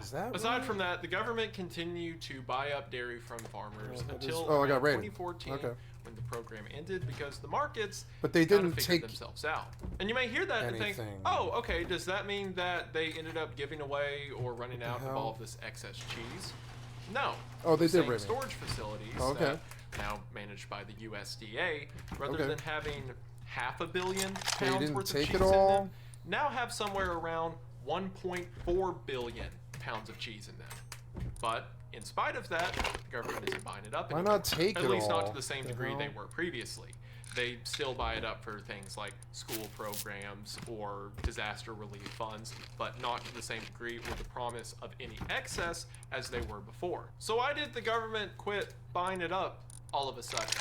Why is 1.4 billion they took pounds the gun. fine when 500 million was a huge issue before? And perhaps most importantly, where did all the cheese go? And that's where we get into the conspiracy. Again, this isn't so much a conspiracy as much as it is a series of conveniences for the federal government. So put yourself in the federal government's shoes in the 1980s. The problem is that you are continuing to buy dairy from farmers. Well, you can't quit buying it because now the system has got large enough to a point that if you quit, there could be a market crash that could have repercussions across the entire economy. You can't throw all of your cheese onto the marketplace because that will flood the markets, and what I just said will happen, but in a different direction. Effectively, the government has become a whale that is buying so much of the product that if the whale were to disappear, it could crash out the whole market. So the government scratches its chin and says, what if, instead of us continuing to buy it to this degree, what if we push that responsibility onto the American public? What if we stop increasing the amount of cheese bought and instead increase the need to buy cheese? Well, to understand how that happens, you have to understand something called a commodity checkoff program. Commodity checkoff programs are effectively brandless advertisement and marketing, sort of. Effectively, you have commodities within the United States, like as mentioned with dairy, are important to not only themselves, but the economy as a whole. So a commodity checkoff program is a system that increases the markets and buyers for a specific commodity. So in other words, you're not advertising a brand of something like meat or eggs, you're just advertising eggs or meat as a concept. The way commodity checkoff programs worked originally is farmers could send in money optionally as a sort of tax, and then the program would use that money to encourage things like the product finding its way into different markets, education around the product, etc. For example, there was a commodity checkoff program around pork. So the program would take money from pig farmers and then use that money to educate people on the benefits of pork, in whatever that means, to pay for pork advertisement, whatever that and means, to lobby with things like restaurants or food chains to put pork on the menu. With the whole idea being that you're helping the market rather than a specific brand or seller. And of course, like the CCC, all of this is run by the USDA. Well, in 1983, the Dairy Promotion Program began. So, as mentioned, dairy farmers had the option to pay this Department of Agriculture organization to help sell dairy as a concept rather than a specific seller. While this might have done some help for the dairy industry, it wasn't until 1996 during the Clinton administration that the government decided they were going to kick it into overdrive. Then the Dairy Promotion Program was no longer an option and became a mandatory tax for all dairy farmers. In 1995, the tax was 15 cents per 100 pounds of dairy sold. Effectively, it's a tax for the benefit of the whole market. So now the government is taking in a tax from dairy farmers and trying to convert that money into sales for dairy. How do they do that? Well, just do what they always do, silly. Make another shell company. Because in 1995, the government created Dairy Management Incorporated, or I'm sorry, the board underneath the USDA, the Dairy Promotion Program, created an entirely new company that's just hip and cool and loves milk for some reason, called Dairy Management Incorporated, or DMI. I jest a little bit. It's not like the government ever tried to hide records that they were running DMI or anything. But most people don't scratch below the surface, and DMI is an excuse to buy things like television advertising, or posters, or celebrity endorsements without the government getting involved. In 1993, the state of California's Milk Processing Board, which is an independent organization within California made to support local dairy farmers, started an ad campaign called Got Milk. Well, in 95, after the Dairy Management Incorporation, or the DMI, came to, I guess it didn't come to power, but in a dairy sense, it absolutely did come to power. It's like a sovereign ruler over the farms of America. In 1995, Got Milk was bought by the Milk Processor Education Program, which is a program under the Dairy Promotion Program and with DMI and whatnot. Did you ever think it was weird if you grew up like I did and saw posters of Taylor Swift with a milk mustache? Did you ever think it was strange that it wasn't telling you to buy any specific brand of milk? Like, it wasn't a company's milk that you were supposed to buy, it was just selling you on the idea of milk as a concept. And on that same note, did you also think it was weird that schools began to roll out individual milk and chocolate milk cartons And like every single year I was in school, that was always an option for students to get. What about all of the education and school health class stuff that got injected about how milk strengthens your bones, or it made its way into all of our commercials and kid shows about how milk makes you big and strong? Isn't it convenient that at the exact moment the government decides they want to stop buying milk, we're all of a sudden told that we need to start buying milk? Now, I want to make it very clear, I am not saying any of this to imply or suggest that milk is bad for you or you shouldn't drink it. It is infinitely healthier for a child to be drinking a carton of milk at school than for them to drink a soft drink. It is good for you, it does help with your body's development, but those are all coincidental to the government's actual goal. Milk was touted as a superfood because the feds needed someone to foot the bill. The fact that it was healthy is just a cool coincidence. It is not the praxis of getting people to drink milk that is the issue, it's the motivation behind it that should be called into question.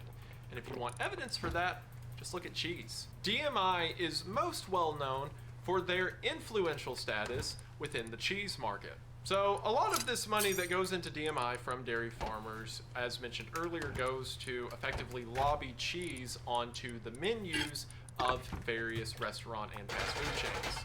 Author Clint Rainey, when writing for Bloomberg, described the DMI as, quote, the Illuminati of cheese, and also said, quote, a secretive government-sponsored entity putting cheese anywhere it can stuff it. DMI began to lobby the restaurants to put more cheese into whatever they were selling. In 1995, they worked with Pizza Hut to release the stuffed crust pizza. They've worked with companies like Burger King, Wendy's, and McDonald's to add more cheese to their burgers. And they've repeatedly worked with companies like Taco Bell to find more ways to put cheese into things like quesadillas and quesalupas. Well, you may be asking yourself, okay, but what's in it for the fast food chains, right? Because it's not like someone from DMI is just going to show up and say, put extra cheese in your food and they're just going to do it, right? Well, of course not. As with any of these things, money's exchanged. A large part of the DMI's money goes to advertising for specific companies to ensure that more cheese is sold. A 2009 article from the Daily Herd, a farmer's newsletter, talks about how cool it is that the DMI has committed to paying Domino's $12 million for advertisement in the next 2 years. Also off of that, it's now not so surprising why the government bailed out Domino's after the 2010 recession. And this happens with every company they work with. Even though it's through the DMI, which is its own incorporation, it is the government paying out businesses to put more cheese on the menu through advertisement cost or some kind of kickback. And before even getting into the health ethics of that, there's already ethics on the taxation principle of that. Because like I mentioned, the dairy promotion program is not optional. It is a mandatory tax that farmers have to pay. So any farmer producing dairy has to produce the tax money for the dairy they produce, and then guess what companies, chains like McDonald's and Taco Bell, buy off of? They're not buying off of the small upstart or family-owned farm, they're buying off of the super corporations, the ones that have thousands and tens of thousands of cattle and have been doing it for the past 50 years. So effectively, smaller dairy companies are having to pay a tax to ensure that their competition stays on top. Not only that, but where you can kind of look the other way when it comes to milk, because sure, in large quantities, milk can be bad for you. It's still a healthier option for kids and anyone to be drinking over something like soda, right? But you cannot say the same thing about cheese. Cheese causes high cholesterol, cheese is linked to obesity, especially in the extreme volumes we consume it nowadays. In the 1970s, the average American consumed about 7 to 8 pounds of cheese per year, which when you break that up as 3 meals over 365 days, isn't that much.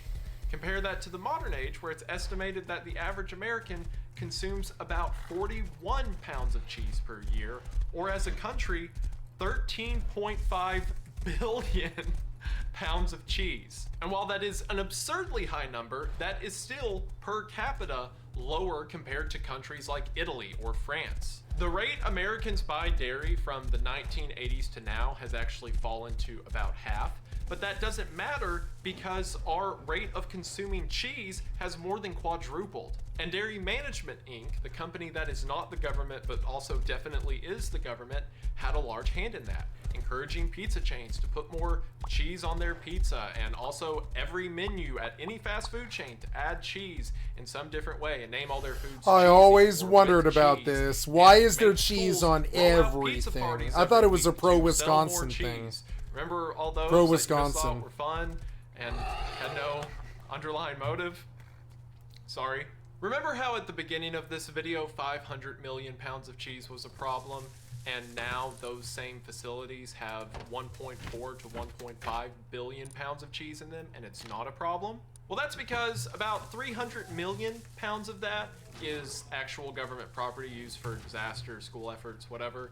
The other 1.2 billion pounds is cheese that is stored by the USDA for private companies. Meaning that what was once a problem of, oh, what are we going to do with all this cheese? We can't expect people to eat it, is Let's now just get just that, a so- blip on the radar. Right. 1.4 billion pounds of cheese is nothing compared to the 13.5 billion we consume every year. And of course, the hypocrisy for that lies on the USDA, the same organization that claims so much to be concerned with American health and to make sure Americans are eating what they're supposed to, have a company that makes sure we get cheese in everything we eat. They'll say things like eat cheese in moderation and be careful with your consumption while creating a 7-cheese pizza with stuffed crust. The fact of the matter is sure, maybe when it doesn't matter, they're kind of concerned about our health, but not when there's a profit to be made.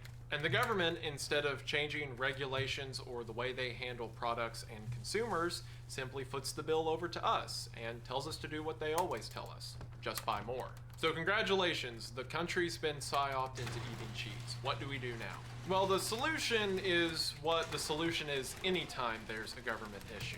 It goes back to you, the individual. Don't eat fast food, or if you do eat it, do it in moderation and try to stay away from things that aren't healthy for you. And while sure, the health of oneself always falls back on the person, that's not the motto that organizations like the USDA or the government as a whole are taking. They're supposed to have our best interest in mind, but in praxis, that best interest always exists as long as there's no money to be made. It's easy for us to look at the circumstance and argue personal responsibility and to just stay away from it, but fast food is cheap and easy, and the government knows that, so they know they will always have a population of those in poverty or those who are uneducated that they can throw their product onto. Because who cares if American obesity is at an all-time high as long as we don't have to worry about the whole cheese thing. And also, blah, blah, blah, high cholesterol obesity leads to heart attacks, stroke, death, and that is how I'm working death into this video. And at the end of the day, this isn't anything that I think is worth grabbing pitchforks over, right? The government had to hold up a part of the economy, and they didn't want to do it anymore because they needed the money for some other frivolous purpose. So they use kind of shady advertisement tactics, especially shady when it comes to kids, to pawn that responsibility off onto us. But again, we can simply choose to not participate in the cheesy gordita crunch, although we may dabble from time to time. And it's not like things like drinking milk are that harmful, right? But what I am saying is if the government's willing to fix their mistakes or solve their problems through us by changing the education around certain products or reframing narratives regarding how we're supposed to consume certain products, or using celebrities or other tools at their disposal to convince us that something is in our best interest, if they're willing to change what is considered the best interest, if they're willing to set up shell companies, if they're willing to use tax dollars, if they're willing to change the way a core part of the economy functions over milk, then what do you think they're willing to do about everything else? All of that to say, remember kids, the next time somebody tells you the government wouldn't do that, you can figure out the rest. And if you think this entire video is crazy, if you think this is some whack brain conspiracy that... No, I think he's probably right. I bet they probably did do this.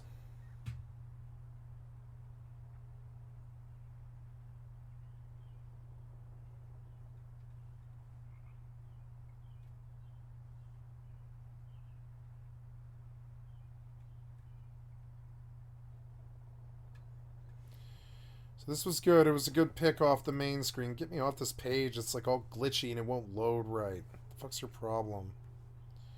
Oh, because you think I'm not done with it. I don't want to see the rest of it. Yeah, I'm done with this. Can you please get some competency in 2024? Like you're like fucking sitting here failing right in front of us. Like, please do something.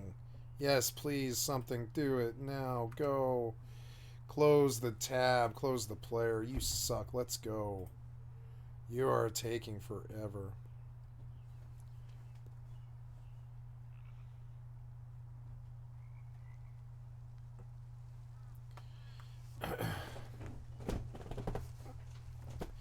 Shill Up just came. Let's hear this one.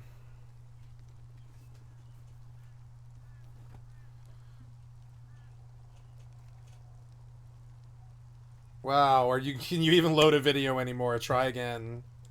Jesus Christ, Package man. 5.0 Ultra, this ultimate all-in-one grooming kit is set to have you looking and feeling your best in the summer sun. Trust Manscaped I don't know, to unlock man. the confidence you need to turn heads I this don't summer know. by visiting manscaped.com/skillup for 20% off plus free shipping. With Manscaped's help, let's make this your smoothest summer yet. There, I want Gamers, that. First of all, just an FYI, I had to lock down the script a little earlier than usual this week as I'm traveling on a secret mission, so if I've missed any news or updates that are broken in the last day or so, that is why. We'll circle back to that stuff next week when I'm home.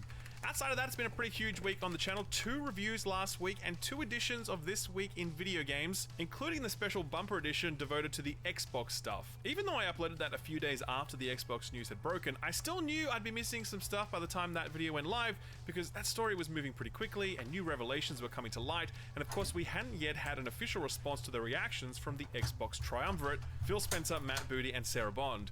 Well, Bond stepped up to the plate on Friday at a special event hosted by Bloomberg. Her response was such a colossal flop that it was not only embarrassing for her, but also disrespectful to the people who had just lost their jobs, right because back. clearly Bond had put no effort whatsoever into preparing for this question. She just blurted out garbage word salad when 3 minutes with a pen and paper before heading up on stage would have allowed her to prepare a coherent response to a question she knew she was gonna get. And not for nothing, but the camera work here is accidental art. Roll it, Stu. I think one of the things that was most upsetting both to Xbox gamers and to employees is that, you know, one of the shuttered studios in particular just created a hit game, did really well on Game Pass in terms of engagement, and won a ton of awards. Shouldn't succeeding in that way ensure the future of a studio? You know, one of the things No. I really Just say no. love about Just the say games no. Just say industry no. is it's a It creative doesn't art always form. work that way. Just And say it means no. that the Shut the fuck up and say situation no. and what success is for each game. No, we're not all unique snowflakes. Not every game just gets to make it if they try hard. The answer is no. Just say no. It's simple for you to say no. Your ball, you don't have, where's your lady? I'm about to make a really sexist comment here. Where's your lady balls? I'm terribly sorry, but where's your lady balls? Just say no, no. What was the question again? It was like, if companies who make really good games get laid off, are you really saying that their safety is, like, you know, at stake and stuff? Shouldn't, if they make good games, shouldn't they be safe? And I wish she would just say no. Making a good game doesn't mean anything to us. It has nothing to do with our bottom line. We release 10,000 games a year. We don't care if one of them does well or not. It's all some big fucking game. Just say no. Studio is also really unique. Like, there's no one size fits all to it for us. And so we look at each studio, each game team, and we look at a whole variety of factors when we're faced with sort of making decisions and trade-offs like that. But it all comes back to our long-term commitment to the games we create, the devices we build, the services, and ensuring that we're setting ourselves up to be able to deliver on those promises. So first of all, Bond, panic in her eyes, gives an absolute flop of an answer. Just absolute nonsense and waffle. And just as she's getting to the part about talking about making tough decisions and trade-offs, the camera operator pulls to the wide shot, revealing Xbox's year-over-year growth, showing explosive Oh, growth 4 years no! ago, and only a modest decline since then that still puts them roughly 5 times bigger than they were 4 years ago. And this graph does not contain any of the growth that would have come from the Activision Blizzard King acquisition. Just frame this shot. It is just too perfect. But it was an extremely disappointing appearance and response. Again, you knew this question was coming. How could these You answers did. be the best that you or any of your PR spin people could come up with? I mean, to me, it really speaks about what a shit show it must Just be say over there no. right now. clearly they're just so Honesty panicked is that no one always thought- the best policy. You should say no. It doesn't matter what game they make. If we didn't want them to continue on, it's our company, and we can make that decision. We didn't want them to continue on because we were cutting losses, and they were a newer development company, so we just tossed them to the curb. And you know what? Okay, so I played Hi-Fi Rush once, but I wasn't ever going to play it again. And that's how you know it's not that good of a game. It's not as good as they hyped it up to be. They're like, all the games media, like Skill Up, were like, oh, Hi-Fi Rush is so fucking good. It's so good. Nah. No. It's an arcade, third-person fighter, single-player game on a console. It's great. It's good, like Horizon Zero or for Horizon Forbidden West or whatever. It's good, but it's not like the end all be all. No, it wasn't worthy of maybe keeping the company alive. Together 3 or 4 bullet points. I did not think Hi-Fi Rush was that memorable. I thought it was a very fun game, but it wasn't memorable. One had something to say. And I think that's what their brand is titles that stand the test of ages. And I don't think Hi-Fi Rush is that title. I don't. Say at an event that everyone knew was in the diary. It makes me wonder how Phil Spencer is going to go when he fronts a live audience in June at IGN FanFest in LA. Phil has been booked for that event, and IGN have been hyping his appearance. Like, how is that conversation going to go? Is Phil going to do another Phil's Bad Man like he did on Kinda Funny? I think we're all done with that chapter of Phil's leadership, and I think IGN are going to have to be pretty careful about who they hand the mic to because people are pissed, and live audience questions can get pretty dicey. My hope is that Phil keeps that appointment and that IGN not only seek to ask the questions that need to be asked, but also push him if he refuses to answer them. We can't have round 2 of Sarah's word salad masterclass. We can. We can have that. What do you mean? They do that all the time. That's all they do. They just corpo speak backwards or they roll back, one or the other. They either corpo speak backwards with their fucking ChatGPT or they roll it back, one or the other. They either roll back, which is worse sometimes because it's like, well, maybe they were right to roll back. And sometimes it's a really good choice, like the Unity thing. But, I mean, like, you know, most times when they roll back, it just looks like they're weak and we bullied them. It's just sort of weird. It's such a shitty situation they put us in now. Like, I love these people, but I don't have any love for them anymore. It's weird. I don't understand how those things can be the same thing at the same time. But they are. I love those people, but I don't have any love for them anymore, you know? Loved what they used to be. I don't think I like what they are now. Save us all the trouble. Oh, and by the way, all this cost-cutting stuff... Hi-Fi Rush was a placeholder game, in my opinion. It was like a Games Pass game that they put on Games Pass day one. Because it wasn't even good enough to technically, you know, charge any money for it. I know that sounds really cold, but it is true. Hi-Fi Rush hit goddamn Games Pass, just like Remnant 2, when they couldn't sell it. And it was day one, too. It was day one. They knew they did not have this end-all, be-all game that we were all going to remember fondly. You know, like Elden Ring. It's just another good game on the Xbox. They used to make a lot of those, you know? That's how they view it, too. They're like, oh, it's just another good game on the Xbox, though. We don't care about a company.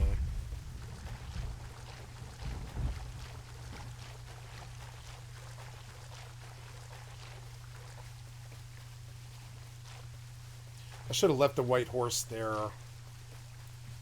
It's good. The sun will rise soon. It's going to be a shitty, fucking rained out day. Maybe at dawn the sun will come out. For Xbox isn't over. Jason Schreier of Bloomberg has reported...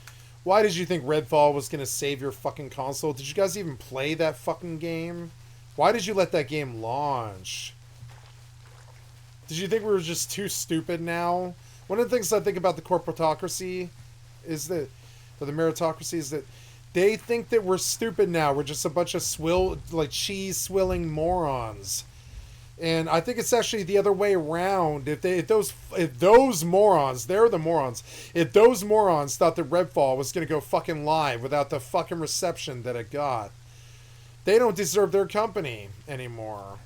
And that's kind of like what I feel like they did. They went with Redfall thinking that we were either too dumb, drunk, or stupid or something, or too fat or something, you know, to understand how bad of a game Redfall was. They just tossed it out there like some kind of like, it's like they were like kind of trying to cop a feel or something, so they slide a hand down your thigh or something when you're not looking, and you're like, look down there, and you catch them doing it, and you're like, yeah, I see your fucking hand down there on my fucking thigh, it's fucking weird, take it off my thigh now, right?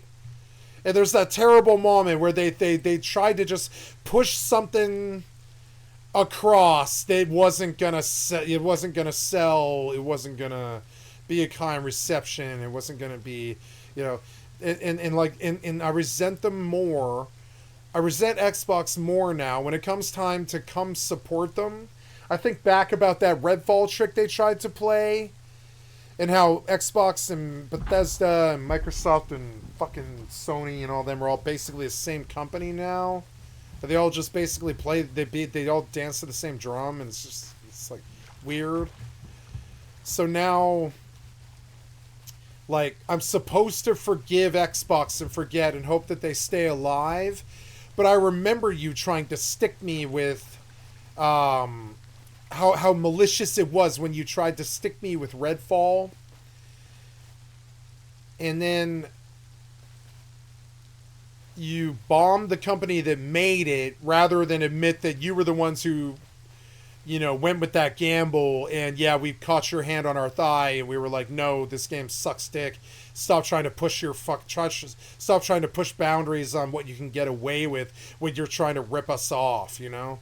That's like what Redfall was. It was like pushing the boundaries on what they could do to try to rip us off. And if those idiot fucking corpos thought that Redfall was going to fucking stand, or that I was going to be sympathetic to them when they have problems like this, that's not it. I'm not sympathetic to them. You try to burn me with goddamn, like you've been trying to burn me for too long. You burned me with the 360 4 times. I won't buy your Xbox One. Like, I don't think the Xbox One X was very good compared to a crappy PC. I'm sorry, but I just don't. And I think, you know, and I think consoles are something that I'm okay with dying. And I think there's a lot of mistakes that you made, and I don't know what to do about them. But I know that my faith in you, or I'm sorry, any kind of forgiveness or faith that I had for your corporate entity, because I was never an Xbox fanboy. I always went with Sony over Microsoft, you know, that's part of this too. I was never that big of a Sony or a Microsoft fan in the first fucking place. I always went with the PS4 past, like, you know, the 360 era, because they burned me on 4 360s with red rings, you know? 4 of them. Sounds like I'm fucking, like, adding a bunch, but I'm not. They actually burned me for 4 360s. They're still sitting in my best friend's closet. You know what I'm saying?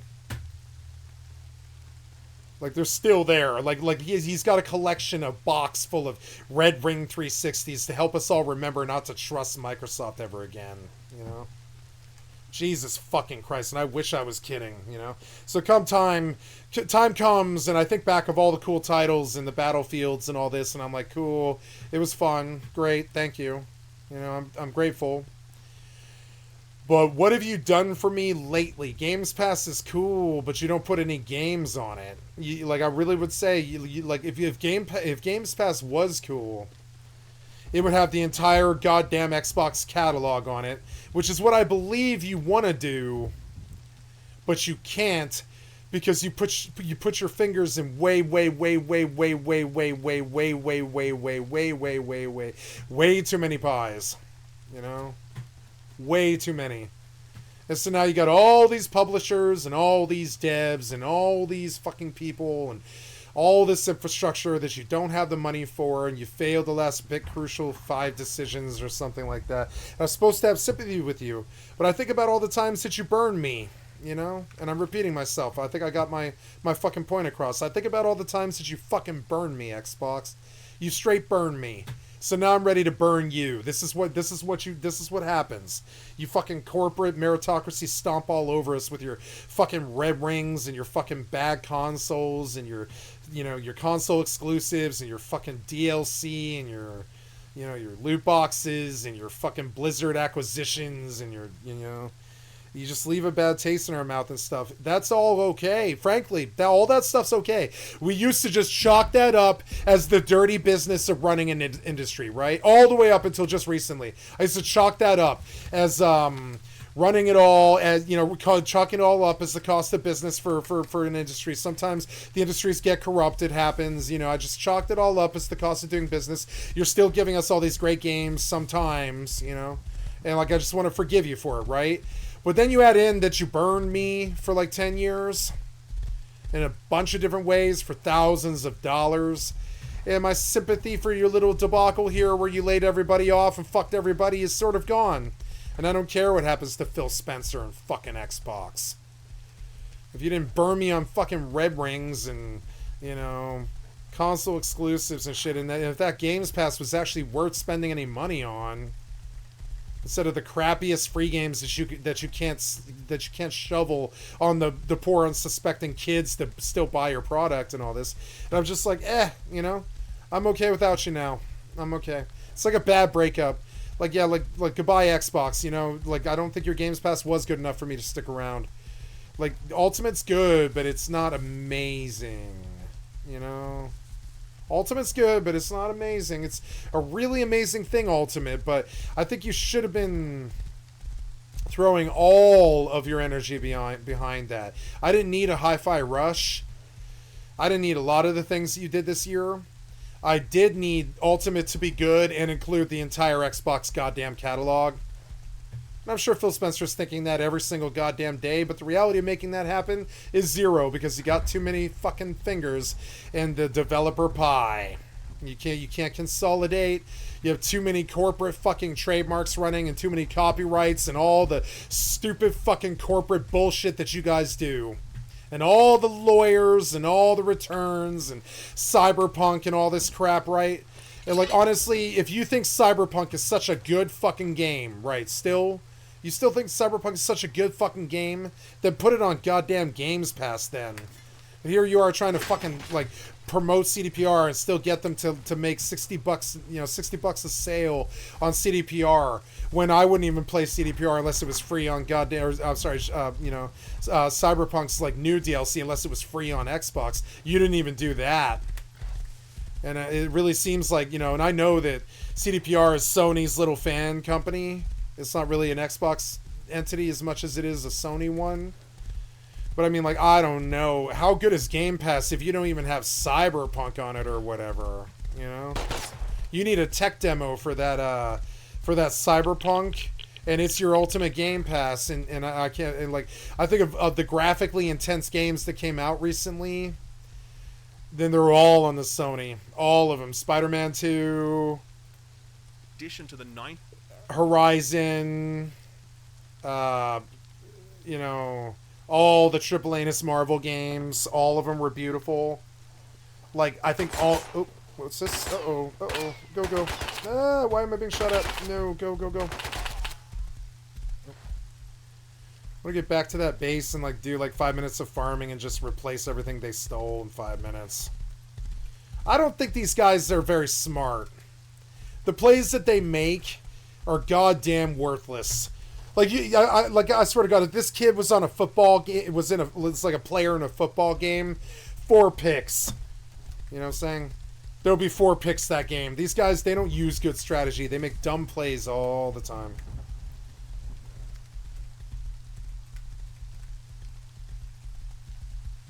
Am I here? I am here, I think. Yeah, I'm here. Huh. I'm, like, close to it, I think. Oh, no, I'm not close to it. I'm on the way.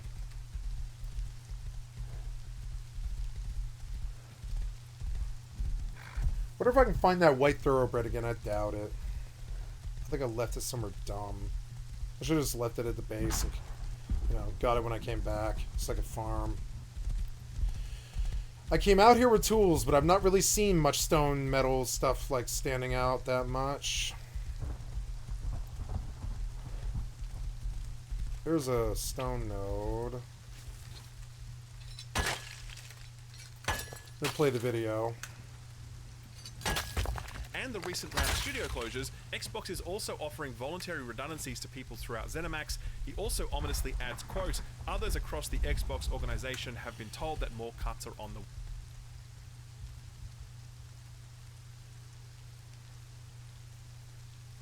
What happened to ZeniMax? So I guess ESO is going to the curb now, I guess. But I mean, that already happened in 2015 when it launched. Kick ESO to the curb. It's taking up like a slot in that MMORPG space that you guys don't seem to want to let any others get like into, you know? Kick ESO to the curb. It's been like goddamn 5 years since that game's been fun. Get rid of ZeniMax, kick ESO. Honestly, I could see Squaresoft being merged with something like Blizzard, believe it or not. I want Squaresoft to merge with Blizzard, but the Japanese will never do that. The Japanese don't like what these fucking Microsoft people are doing. I don't blame them either. Like, I don't know.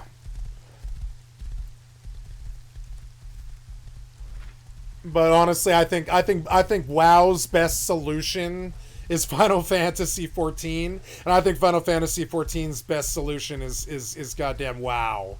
I don't know how that's possible, and I'm not talking crossover. I'm talking about like the developers that are trying to save Final Fantasy 14 should be working on WoW, and the developers that made 14 should be working on WoW. You know? Or so yeah, like WoW should be working on Final Fantasy 14, and Final Fantasy 14 should be working on WoW, because they each solved each other's problems much better than they do their own, you know? Like 14 has like no gameplay, but a really good fucking story. WoW has no story, but really good fucking gameplay. So I could see a merger between Squaresoft and fucking WoW, and they just attempt to save each other, you know? Because it's like they don't know how to do their own game, either company. And I don't know why Face Punch isn't ever talked about. Ever. Like now, I look at what Rust is in 2024, and I don't know why Face Punch isn't at the top of all of this. I think the fucking clout that Helldivers 2 got should have gone to Rust. Or Face Punch. I think Mortal Exodus should be on their mouths a lot more than PAX Day or Throne of Liberty or Ashes of Creation.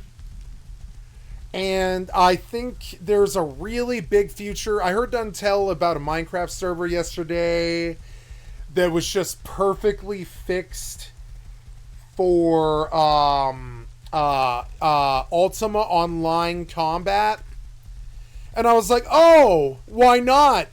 Why not give us the builder world of a Rust or a Minecraft with, you know, with like Ultima Online combat, what's the new one coming that's supposed to be like that? The new old school retro MMORPG, Pantheon Rise of the Fallen, right? Instead of Pantheon Rise of the Fallen, which has good graphics now, but it didn't before. Instead of Pantheon Rise of the Fallen, why not just give us Minecraft with an Ultima Online world where you walk up to a mob and you have the same 10 bars as Minecraft, but you start auto-swinging and you have all the abilities of an Ultima Online or an EverQuest? Isn't that really the best game ever made, technically? Because you have the perfect builder, the perfect overworld with all that EverQuest combat. It's all the systems of EverQuest instead of Minecraft, right? But the Minecraft engine, and then you can build the biggest base with all the stuff that you want in that big procedural fucking world, and customize it to all the end of eternity, and still have all the fun of an EverQuest with all the raids and the stuff of Final Fantasy 11 and all this, all the public rating and group rating. But with the world of Minecraft. And I was like, oh my god, why do Minecraft clones with interesting ideas give me more hope than all of Blizzard, all of Bethesda, and all of Squaresoft combined?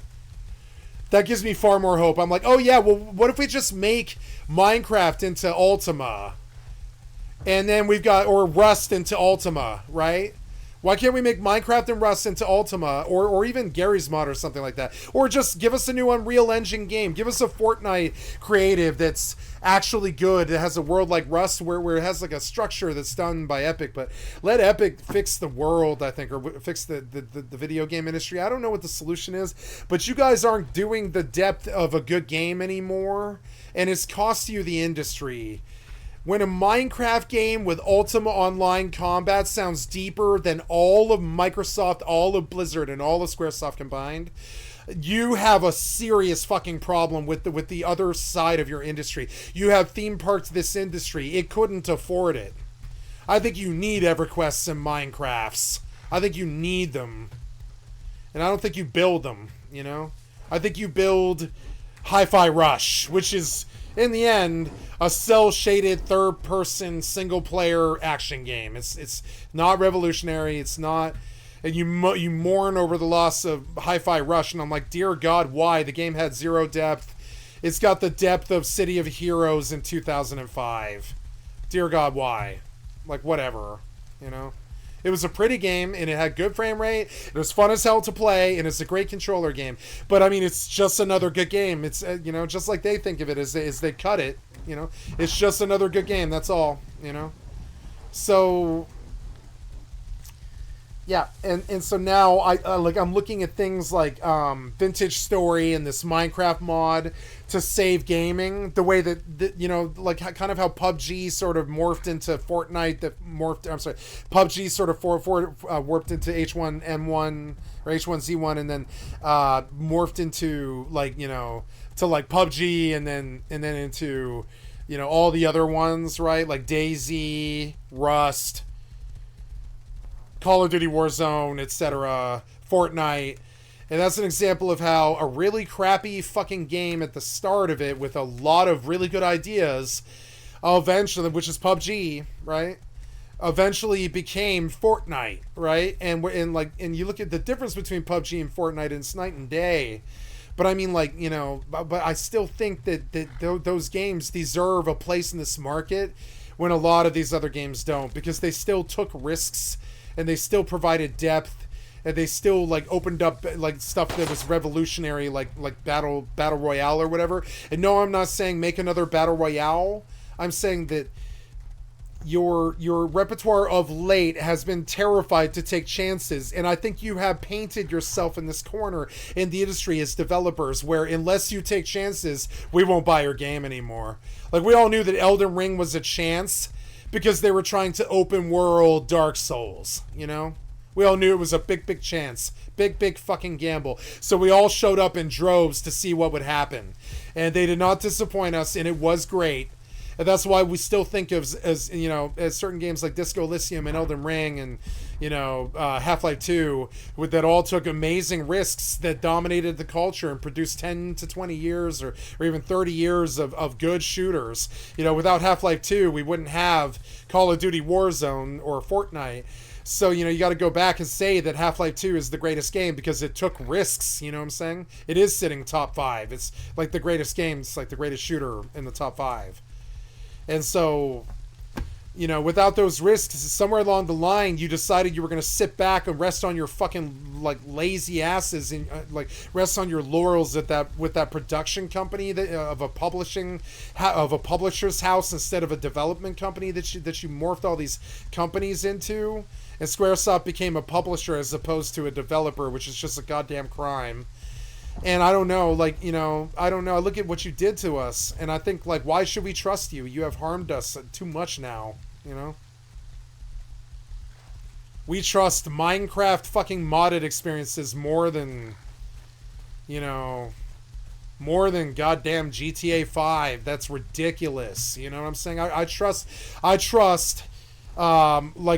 Vintage Story to entertain me more than Grand Theft Auto 6. I can guarantee it. In the end, if you ask me, right? Desert Island time, Skycat. You're on a fucking desert island, and you got a choice between Grand Theft Auto 6, an experience that I know I'll be done with within 5 years, or Vintage Story that plays forever. It never ever truly gets boring because it's all my gameplay, all my ideas, all my interests, all my choices, all everything that I want all the time. No one else tells me anything. Like Rockstar doesn't tell me what mission to go do or anything like that. And so then this crappy little Minecraft mod ends up being something that I trust more than Grand Theft Auto fucking 6. And that's where I'm at, you know? And Xbox is right at the heart and the core of this. They thought that they would just rest on their fucking asses and just ride that publishing fucking money into the future like it was some kind of rocket ship that was going to take it to the fucking moon, like the Bitcoin people. But no, it turns out you actually have to make good games, and you have to make important choices that actually matter and decide the future of your company instead of destroy it, you know? And, yeah, and I'm not trying to lecture Xbox on their own business. Well, I am. But I'm just talking about how they've harmed me. You know, how it harmed me. Directly. I don't like their controller. I've never liked their controllers. I will say this, I don't even think their Elite controller is that good. It was revolutionary when it came out. But I don't think the Elite controller is good. I don't think it's good. I never have. I don't think Xbox controllers are good. And that's an example of how they can mire up an entire system with something that they just don't understand. They can, like, quagmire it. They just don't understand how to make a good controller, I don't think. I just don't think they do. Why are you faster than me? It's ridiculous. I have a horse. You are a wolf. I should be like, da-dum, da-dum, da-dum, da-dum, da-dum, da-dum, and run. Why were you faster than me? God damn it. I can't see where the base is in the fog, so I can't find my way. It's so stupid.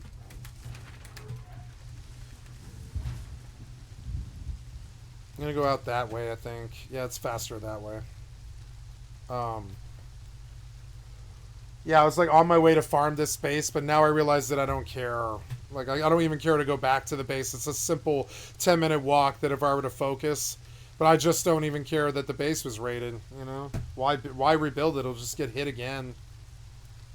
Really stunned if 343 emerges from this totally unscathed. I'll rebuild it, I Cuts, guess, course, but I mean... It's still a big studio, and we're in a position now where I think all of us can agree that the next Halo game should probably come from a different studio. Hopefully 343 do hang on, perhaps contributing as a supporting studio to other projects. But yeah, I definitely worry about... Is this as hard of a concept? I'm gonna hit you developers with something that seems really hard for you. I don't want to play a game that I used to play in 2004. Stop trying. I don't want to play WoW anymore. I don't want to play even Overwatch anymore, and that's just from 2015 or some shit. I don't want to play WoW anymore. I don't want to play ESO anymore. I don't want to play Final Fantasy 14. Like, I don't. It's weird. I do want to play Final Fantasy 11 because it was never compromised in the private level scene. It was never compromised. It still provides that 6-man parties that I always knew and loved. It still provides it perfectly. It's an unfucking butt-clenched vision that's unsullied by bad developers who changed their vision over the years, you know? And so I am willing to play Final Fantasy XI and Rust and EvE because they did evolve, but they stayed the same core tenets. They never changed anything that made them exactly what they were in the beginning. You know, 11 or EvE or Rust, I would say. And that's a big difference between everything else out there, though. Everything else got, like, worse. You know what I'm saying? Everything else got worse. WoW got worse. 14 got worse. ESO got worse. All the RPGs are worse now. So, like, I don't know. Rust is not worse, and neither is EvE, and neither is FFXI. But FFXI is worse now. Retail, yeah. They tanked FFXI retail just like they tanked WoW retail. They purposefully drove it into the ground with Abbey worms and shit like that, right? I don't really understand that kind of. It's like, isn't that kind of your mainstay? You know? Why would you tank these games on purpose and all that? So now I'm just like, you know, I know I'm complaining a lot. I'm going to stop complaining. But, like, I don't know. I look at this and I'm like, I don't know. I don't think triple anus is the solution. And I don't think games from 2004 are the fucking solution. You know? I don't think so. I don't like that Steven Sharif dropped fucking Arcade when he talked about Ashes of Creation. That was a turnoff for me. You understand? I was like, oh no, that was the game that you cut your teeth on? That's a horrible game, though. I couldn't even play it when it was current, you know?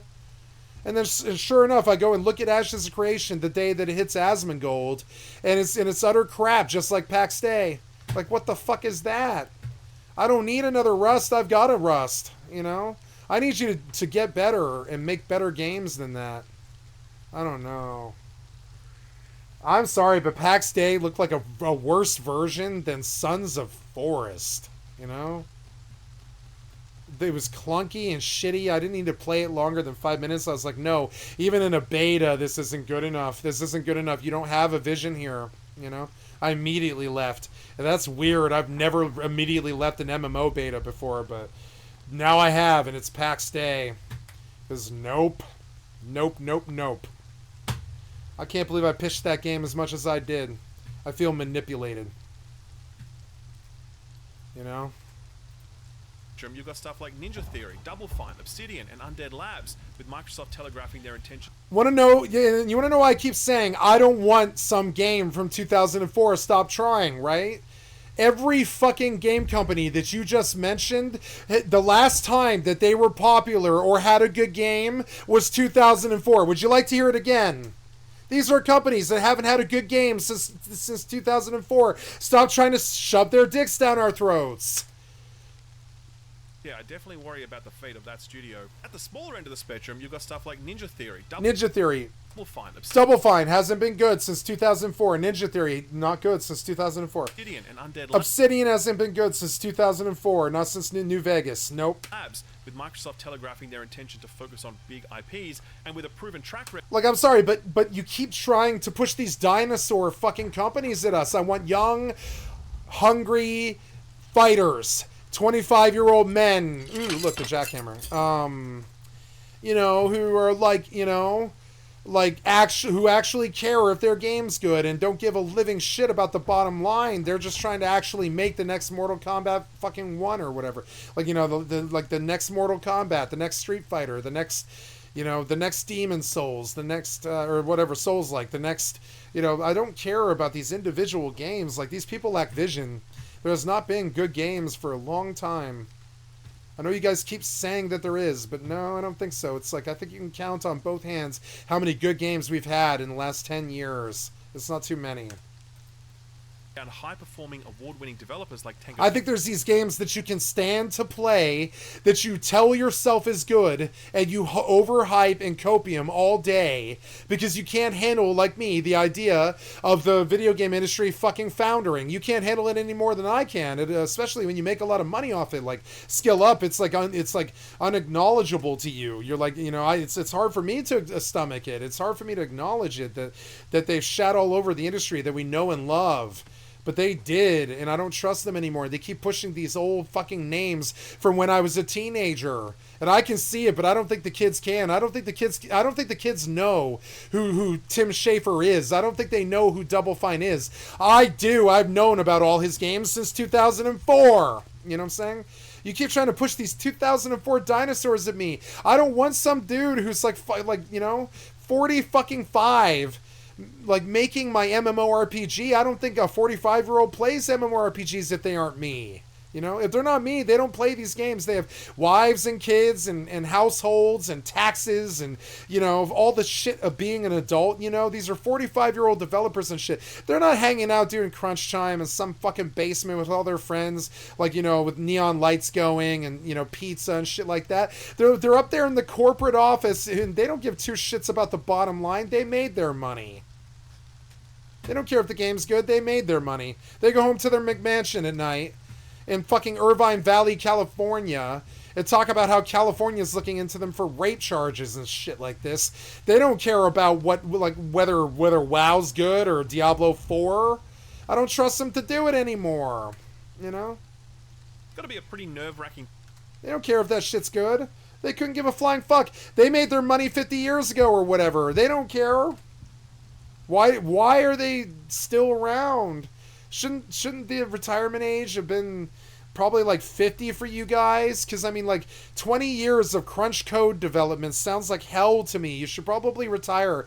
If you've been doing code since you were 18, you should probably retire by 50. That's goddamn 32 years of coding. That's too much. That'll drive a man mad. I don't know. Banner. Certainly part of the reason that Microsoft is affecting Like, such a remember Ed Boon and John Tobias, or whatever his name was? Noob Sabot, right? The guys who made Mortal Kombat, in their fucking basement, they were hungry, like goddamn, like Bill Gates or whatever. Sounds so cool when it's close. It's fucking awesome. I don't know why they haven't made a good World War II game yet. Please don't shoot me. It's bad enough as it is. Oh my god. There's enough stuff trying to kill me.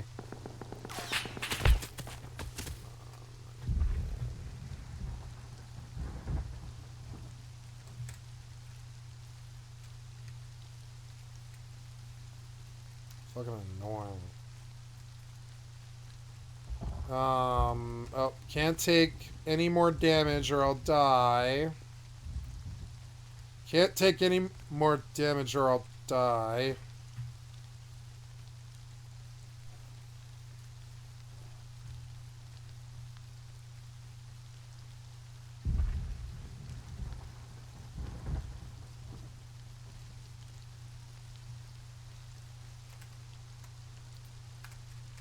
stagnation of Game Pass subscription numbers. The dream of 100 million. Yeah, because there's no good games on it. I can't think of a single fucking game on Games Pass that's good beyond like Forza 5. What else is there? 76. You know what they think of 76. I mean, the Fallout games are there, or they're there. Thank God, you know. But I mean, like, what else is on Xbox that's good? I mean, like Games Pass, I can't think of anything.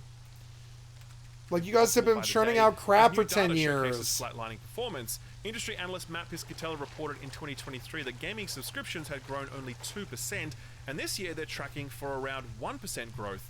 A reminder that Xbox is still making billions from Game Pass, but unless it's growing, then the shareholders are not going to be happy. Don't worry though, Microsoft has a plan C they can turn to now that plans A and B. Yeah, it's called laying everybody off. Make good video games, and plan B being lay everybody off. Plan C is mobile. Lay everybody off. Teasing, it seems as though that plan Trust me, plan A, plan B, plan B, plan C, and plan D are all the same thing. Lay everybody off when they fail. She says it'll be web-based, at least at first, meaning that it will sidestep any restrictions imposed. And if it fails, lay it off. Launch in July, and the initial lineup of first-party Microsoft games will be Candy Crush and Minecraft. She says that it'll offer an end-to-end experience that links your play across different devices. Which is a weird thing to crow about, since many games already do that. They already do that on their or through own. dedicated mobile clients that are also available on other platforms. Think Genshin Impact, Marvel Snap, Diablo Immortal, etc. Either way, it's a pretty central pillar of Microsoft's future gaming plans, as the acquisition of Activision Blizzard was largely predicated on the fact that they'd also get King in that deal, a massive mobile player that gives Microsoft a foothold where Sony and Nintendo have little to none. So there you have it. Xbox's next big rollout is Candy Crush, only through a new web-based storefront. That crappy cell phone game from 2004. Can't you get a clue now? Why do you get so much money off that one crappy puzzle game? Why? I mean, I know why, because it's like the most addictive game ever made, and you know it. But I mean, like, why? Why did Candy Crush ever cost any money in the first place? I think it should have been like Minesweeper and included on the cell phone, basically. You guys are too rapacious with your corporate greed.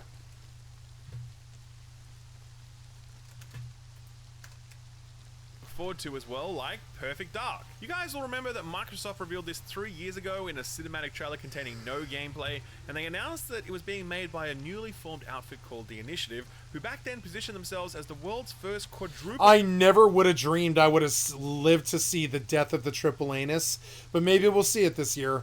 Maybe all these companies are just going to go belly up overnight. That's insane to me. That's just insane. In like a year or something, now it'll probably be like 4 years, but it's going to be a shitty 4 years. Oh my god. It's a weird time to be alive. They're making such good products, but also not. You know, it's a weird time. Just life, fast, you know, strange times and fast times, you know. Weird shit going on. How long have I been at this? This is, oh good, 12 hours, not bad. It is 7:30. Yeah, if I get in bed by 9, I'll be up by 5, and I can go for a walk for an hour and a half and do dinner at 6:30 with the family, and then start the stream at like 8:30. AAA developer, a mantle that Ubisoft CEO Yves Guillemot was only too happy to seize upon when he declared Skull and Bones the world's first quadruple A video game, and we all know how that went. Since Perfect Dark's reveal, the only thing we've heard about it is that it's kind of in development hell. The initiative seemed to collapse nearly as suddenly as it appeared, with Crystal Dynamics being brought in 2 years ago to provide support, and since then reporting indicates that Crystal Dynamics has effectively taken over leadership of the project. IGN did a deep dive investigative report into the state of Perfect Dark last year, and when they came up for air, they didn't have anything good to report. The project seemed to have made little progress since its first reveal, and a recent round of reporting from various sources indicating that little has changed since then. This past week, Jeff Grubb was speaking during the Giant Bombcast, and he said, quote, "I've been hearing for years that Perfect Dark is in a rough state, but it sounds like it's in a very rough state. It doesn't sound like it's really come together in any way since then," end quote. While Alex Donaldson of VG247 said something similar, quote, "I have some crazy stories about the development of that game and have not put in print out of respect for a team really trying hard to push a boulder up a steep hill," end quote. After that though, Jeff Grubb went back to his sources and got some more up-to-date information. He's now saying that the game has actually made some progress and that some of the more intractable challenges it was facing have now been solved. He's even going as far as to say as we may see it at the upcoming Xbox showcase in June, which frankly is a big surprise, and I wouldn't have guessed that'd be the case. Nothing confirmed on all this, of course, so be sure to take these reports with a grain of salt. With everything going on at Xbox right now, we got to thinking, how are developers feeling about this? How are developers feeling about Xbox as a platform? And is everything from the multi-platform moves to console sales to recent closures affecting their plans to publish their games on Xbox? So, we asked them. We put these questions to a bunch of developers who had all recently released games on Xbox, from solo devs to mid-sized studios, and all of whom have seen some good success with their work in the past. It was a deep dive piece led by Edmund, and you can find the full write-up over on Patreon, freely available to everyone. It's not behind a paywall. TLDR though, individual experiences vary, but there were some very common threads that have been going on for a while now. Getting on Xbox Game Pass is basically a must if you want anyone on Xbox to play your game at all. For devs who don't have massive runaway hits or big publisher backing, the developers we spoke to said it's only worth porting your title over to Xbox if they cut you a Game Pass deal to offset the work and costs, as Xbox sales are always the smallest slice of the pie because very few people actually buy their games on there now. Said one developer, quote, "You just aren't going to sell the same units as you would elsewhere. It's a bit like trying to sell a DVD to someone who uses Netflix. Sure, people still do that from time to time, but you're not targeting the right audience," end quote. It seems like there's a bit of a vicious cycle going on at the moment, and if something doesn't change, it seems it'll only lead Xbox down a path where fewer and fewer developers are actively choosing to bring their games onto Xbox, or even to PlayStation in some cases, especially in a world where you can get by just fine by being on PC and Switch, where all the money and the players seem to be right now. There's a lot more info in the full piece, including some really interesting quotes from developers and publishers, so if you want to check out the whole write-up, head over to Patreon where it's free to read, and give us some feedback. We're looking to do more of this stuff in the future. That's why Edmund joined the team actually, so we'd love to hear what you think, what you like, what you don't. Drop a comment over on the Patreon, or just here in the comment section below. So clearly Xbox are going through it right now, but they are not alone, as Sony has had themselves one hell of a fortnight, and it is far from over. Last week we covered the absolute mess that was the PSN requirement for Helldivers playing on PC. That led to a mass downvoting of the game that was so coordinated and so successful that Sony's high command was forced to bend the knee, removing the requirement. Part of the reason they did that was the revelation that only a select number of countries and territories can legally create PSN accounts, with over 177 countries and territories excluded from being able to do so. That would mean that people in those countries and territories would have to create PSNs with fake addresses, which is against Sony's own terms of service. That shit cannot fly, and Valve really can't be a party to that, which is why Helldivers 2 was delisted in a huge number of countries and territories. With the announcement that Sony would be doing an about-face on its PSN linking policy, we had assumed that the game would be immediately relisted in those 177 countries and territories. Wrong. Turns out that it's still not back up in those territories, despite there being no requirement for it to have a PSN link. It's really weird, to be honest, and kind of inexplicable at this point.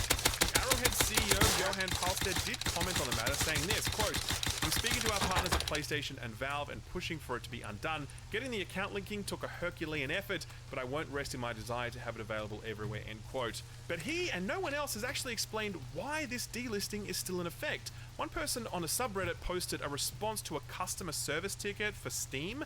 That response said that the game was delisted at the request of the publisher. But I learned long ago not to read too much into what one random customer service person might say, since they're often just firing from the hip. Better to wait for an official update from Sony or Arrowhead. But things got even weirder this week when it was revealed that Ghost of Tsushima, which launches this week on PC, was just delisted from roughly 200 Ghost of countries and Tsushima was delisted because it was probably got the same issue. Ghost of Tsushima will not require a PSN to play the single-player part of the game, But but it if you will want to the play the multiplayer, then you need to link your PSN.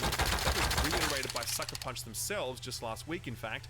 Now, if you do happen to live in a country where Sony does not let you create a PSN profile, then Sony is effectively selling you something that you can't use, and Valve, again, cannot be a party to that, opening them up I'm not to going to buy liability in the Ghost of form refund Tsushima. requests, I'm not or going to depending do on the it. consumer protection laws in a given country, I wanted to, possibly too. regulatory action. So while it isn't confirmed, If I hear Valve- anything about these games anymore, if I hear anything that isn't positive at all, I immediately fucking bail. I've got fucking buyer's remorse. I've got problems with them. I've got old past history fucking complaints and stuff. They're like a bad romance and stuff. They cheated on me a lot, you know? And like, and if I hear them acting any kind of sus at all, if they're not if they're like, hey, what time are you coming home, or you know, any of that stuff, right? If they ask any weird questions or they set off something in the press, so if one of these guys asks a dumb question or something, I'm immediately like, I'm not buying this game. I don't care if I did want to buy it or if I've been waiting to buy it for years. If you guys say anything negative anymore, I'm gone. I'm so skittish. Like, you guys have made it not fun to be a fan of this industry now. You constantly fuck us, you know? Oh, God, get up. Up, up, up, up, up, up. Thank God I lived. I don't know. I'm close to where I live, but I can't see with the damn storm. It's been going on for hours. Can't see where the damn base is because it's, like, completely white. I think I saw domes somewhere around here, but I can't tell from this angle. The fog is not good. It's like, I don't know. It is good. I like it. It's fine. Where is this? I don't know. I wish I could see airfield or something. Wait, isn't this sort of it? Like, I think this is sort of like that direction. I'm fairly sure it is.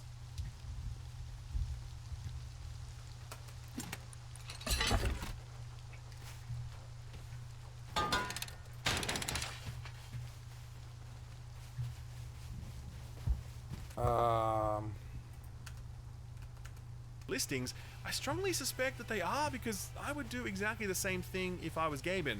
And to be honest, if he is doing it, good guy Gaben. It's bullshit that Sony would sell a product at a single price point, but you get less of that product depending on where you live. If they were to split these things out and offer a discount to those who are only able to play the single player, then fair enough. But they're not doing that, so it's right and fair that this product should not be sold in this way.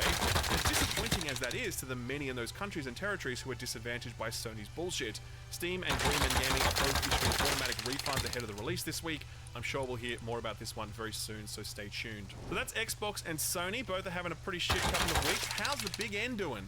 Well, they're just fine and dandy, thank you. They posted financials this week, and there they announced the Nintendo Switch was just about to...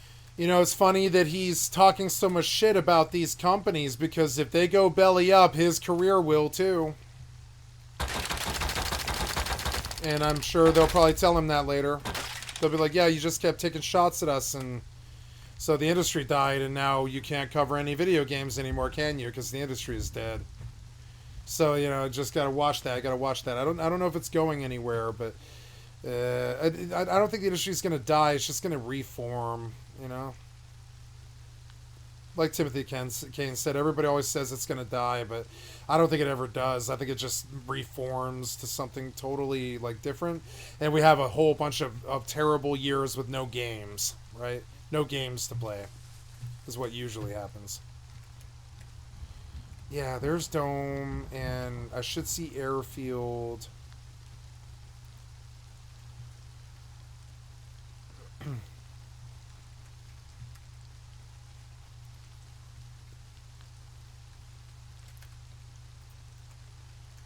as the company's best-selling console at a time when everyone is... I honestly think that Nintendo's recession-proof, believe it or not.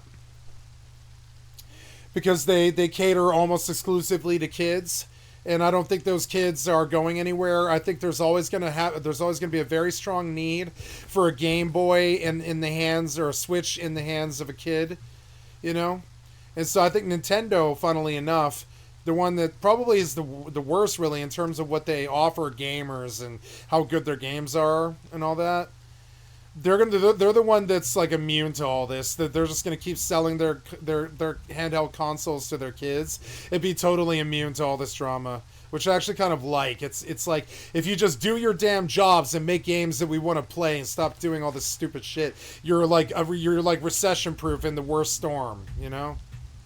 But I mean, like, which Nintendo proves all the time. I mean, they never would piss off kids. They would never treat kids like this. They would never DLC kids or screw them over. You know, they just don't screw over kids. They're not like that. That's not who they are.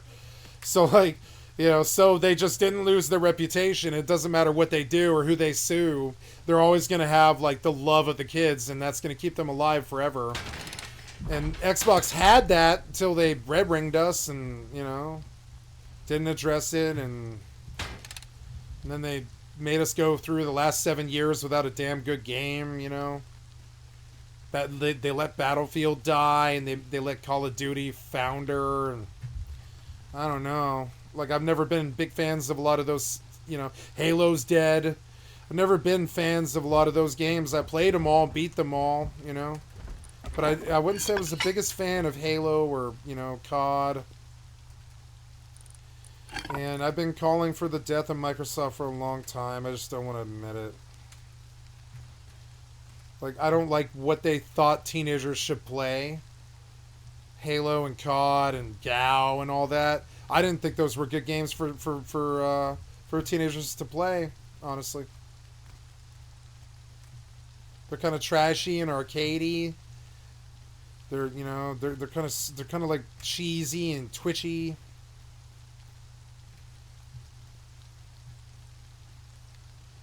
Like 14-year-old impressionable kids. I'd rather that they were on like Civilization or like Sims or something that stretches their mind, you know, than Call of Duty, Halo, or GAO.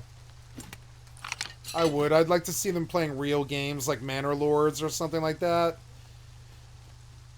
I could see shooters being raised like to a certain age restriction. I think shooters are kind of violent for kids, honestly. I think Splatoon's okay until you're 18. But I don't know why 14-year-olds got Halo and COD and GAO and all that stupid shit and getting Grand Theft Auto anyways. I don't know how they ever got all those games in the first place, Call of Duty or any of that.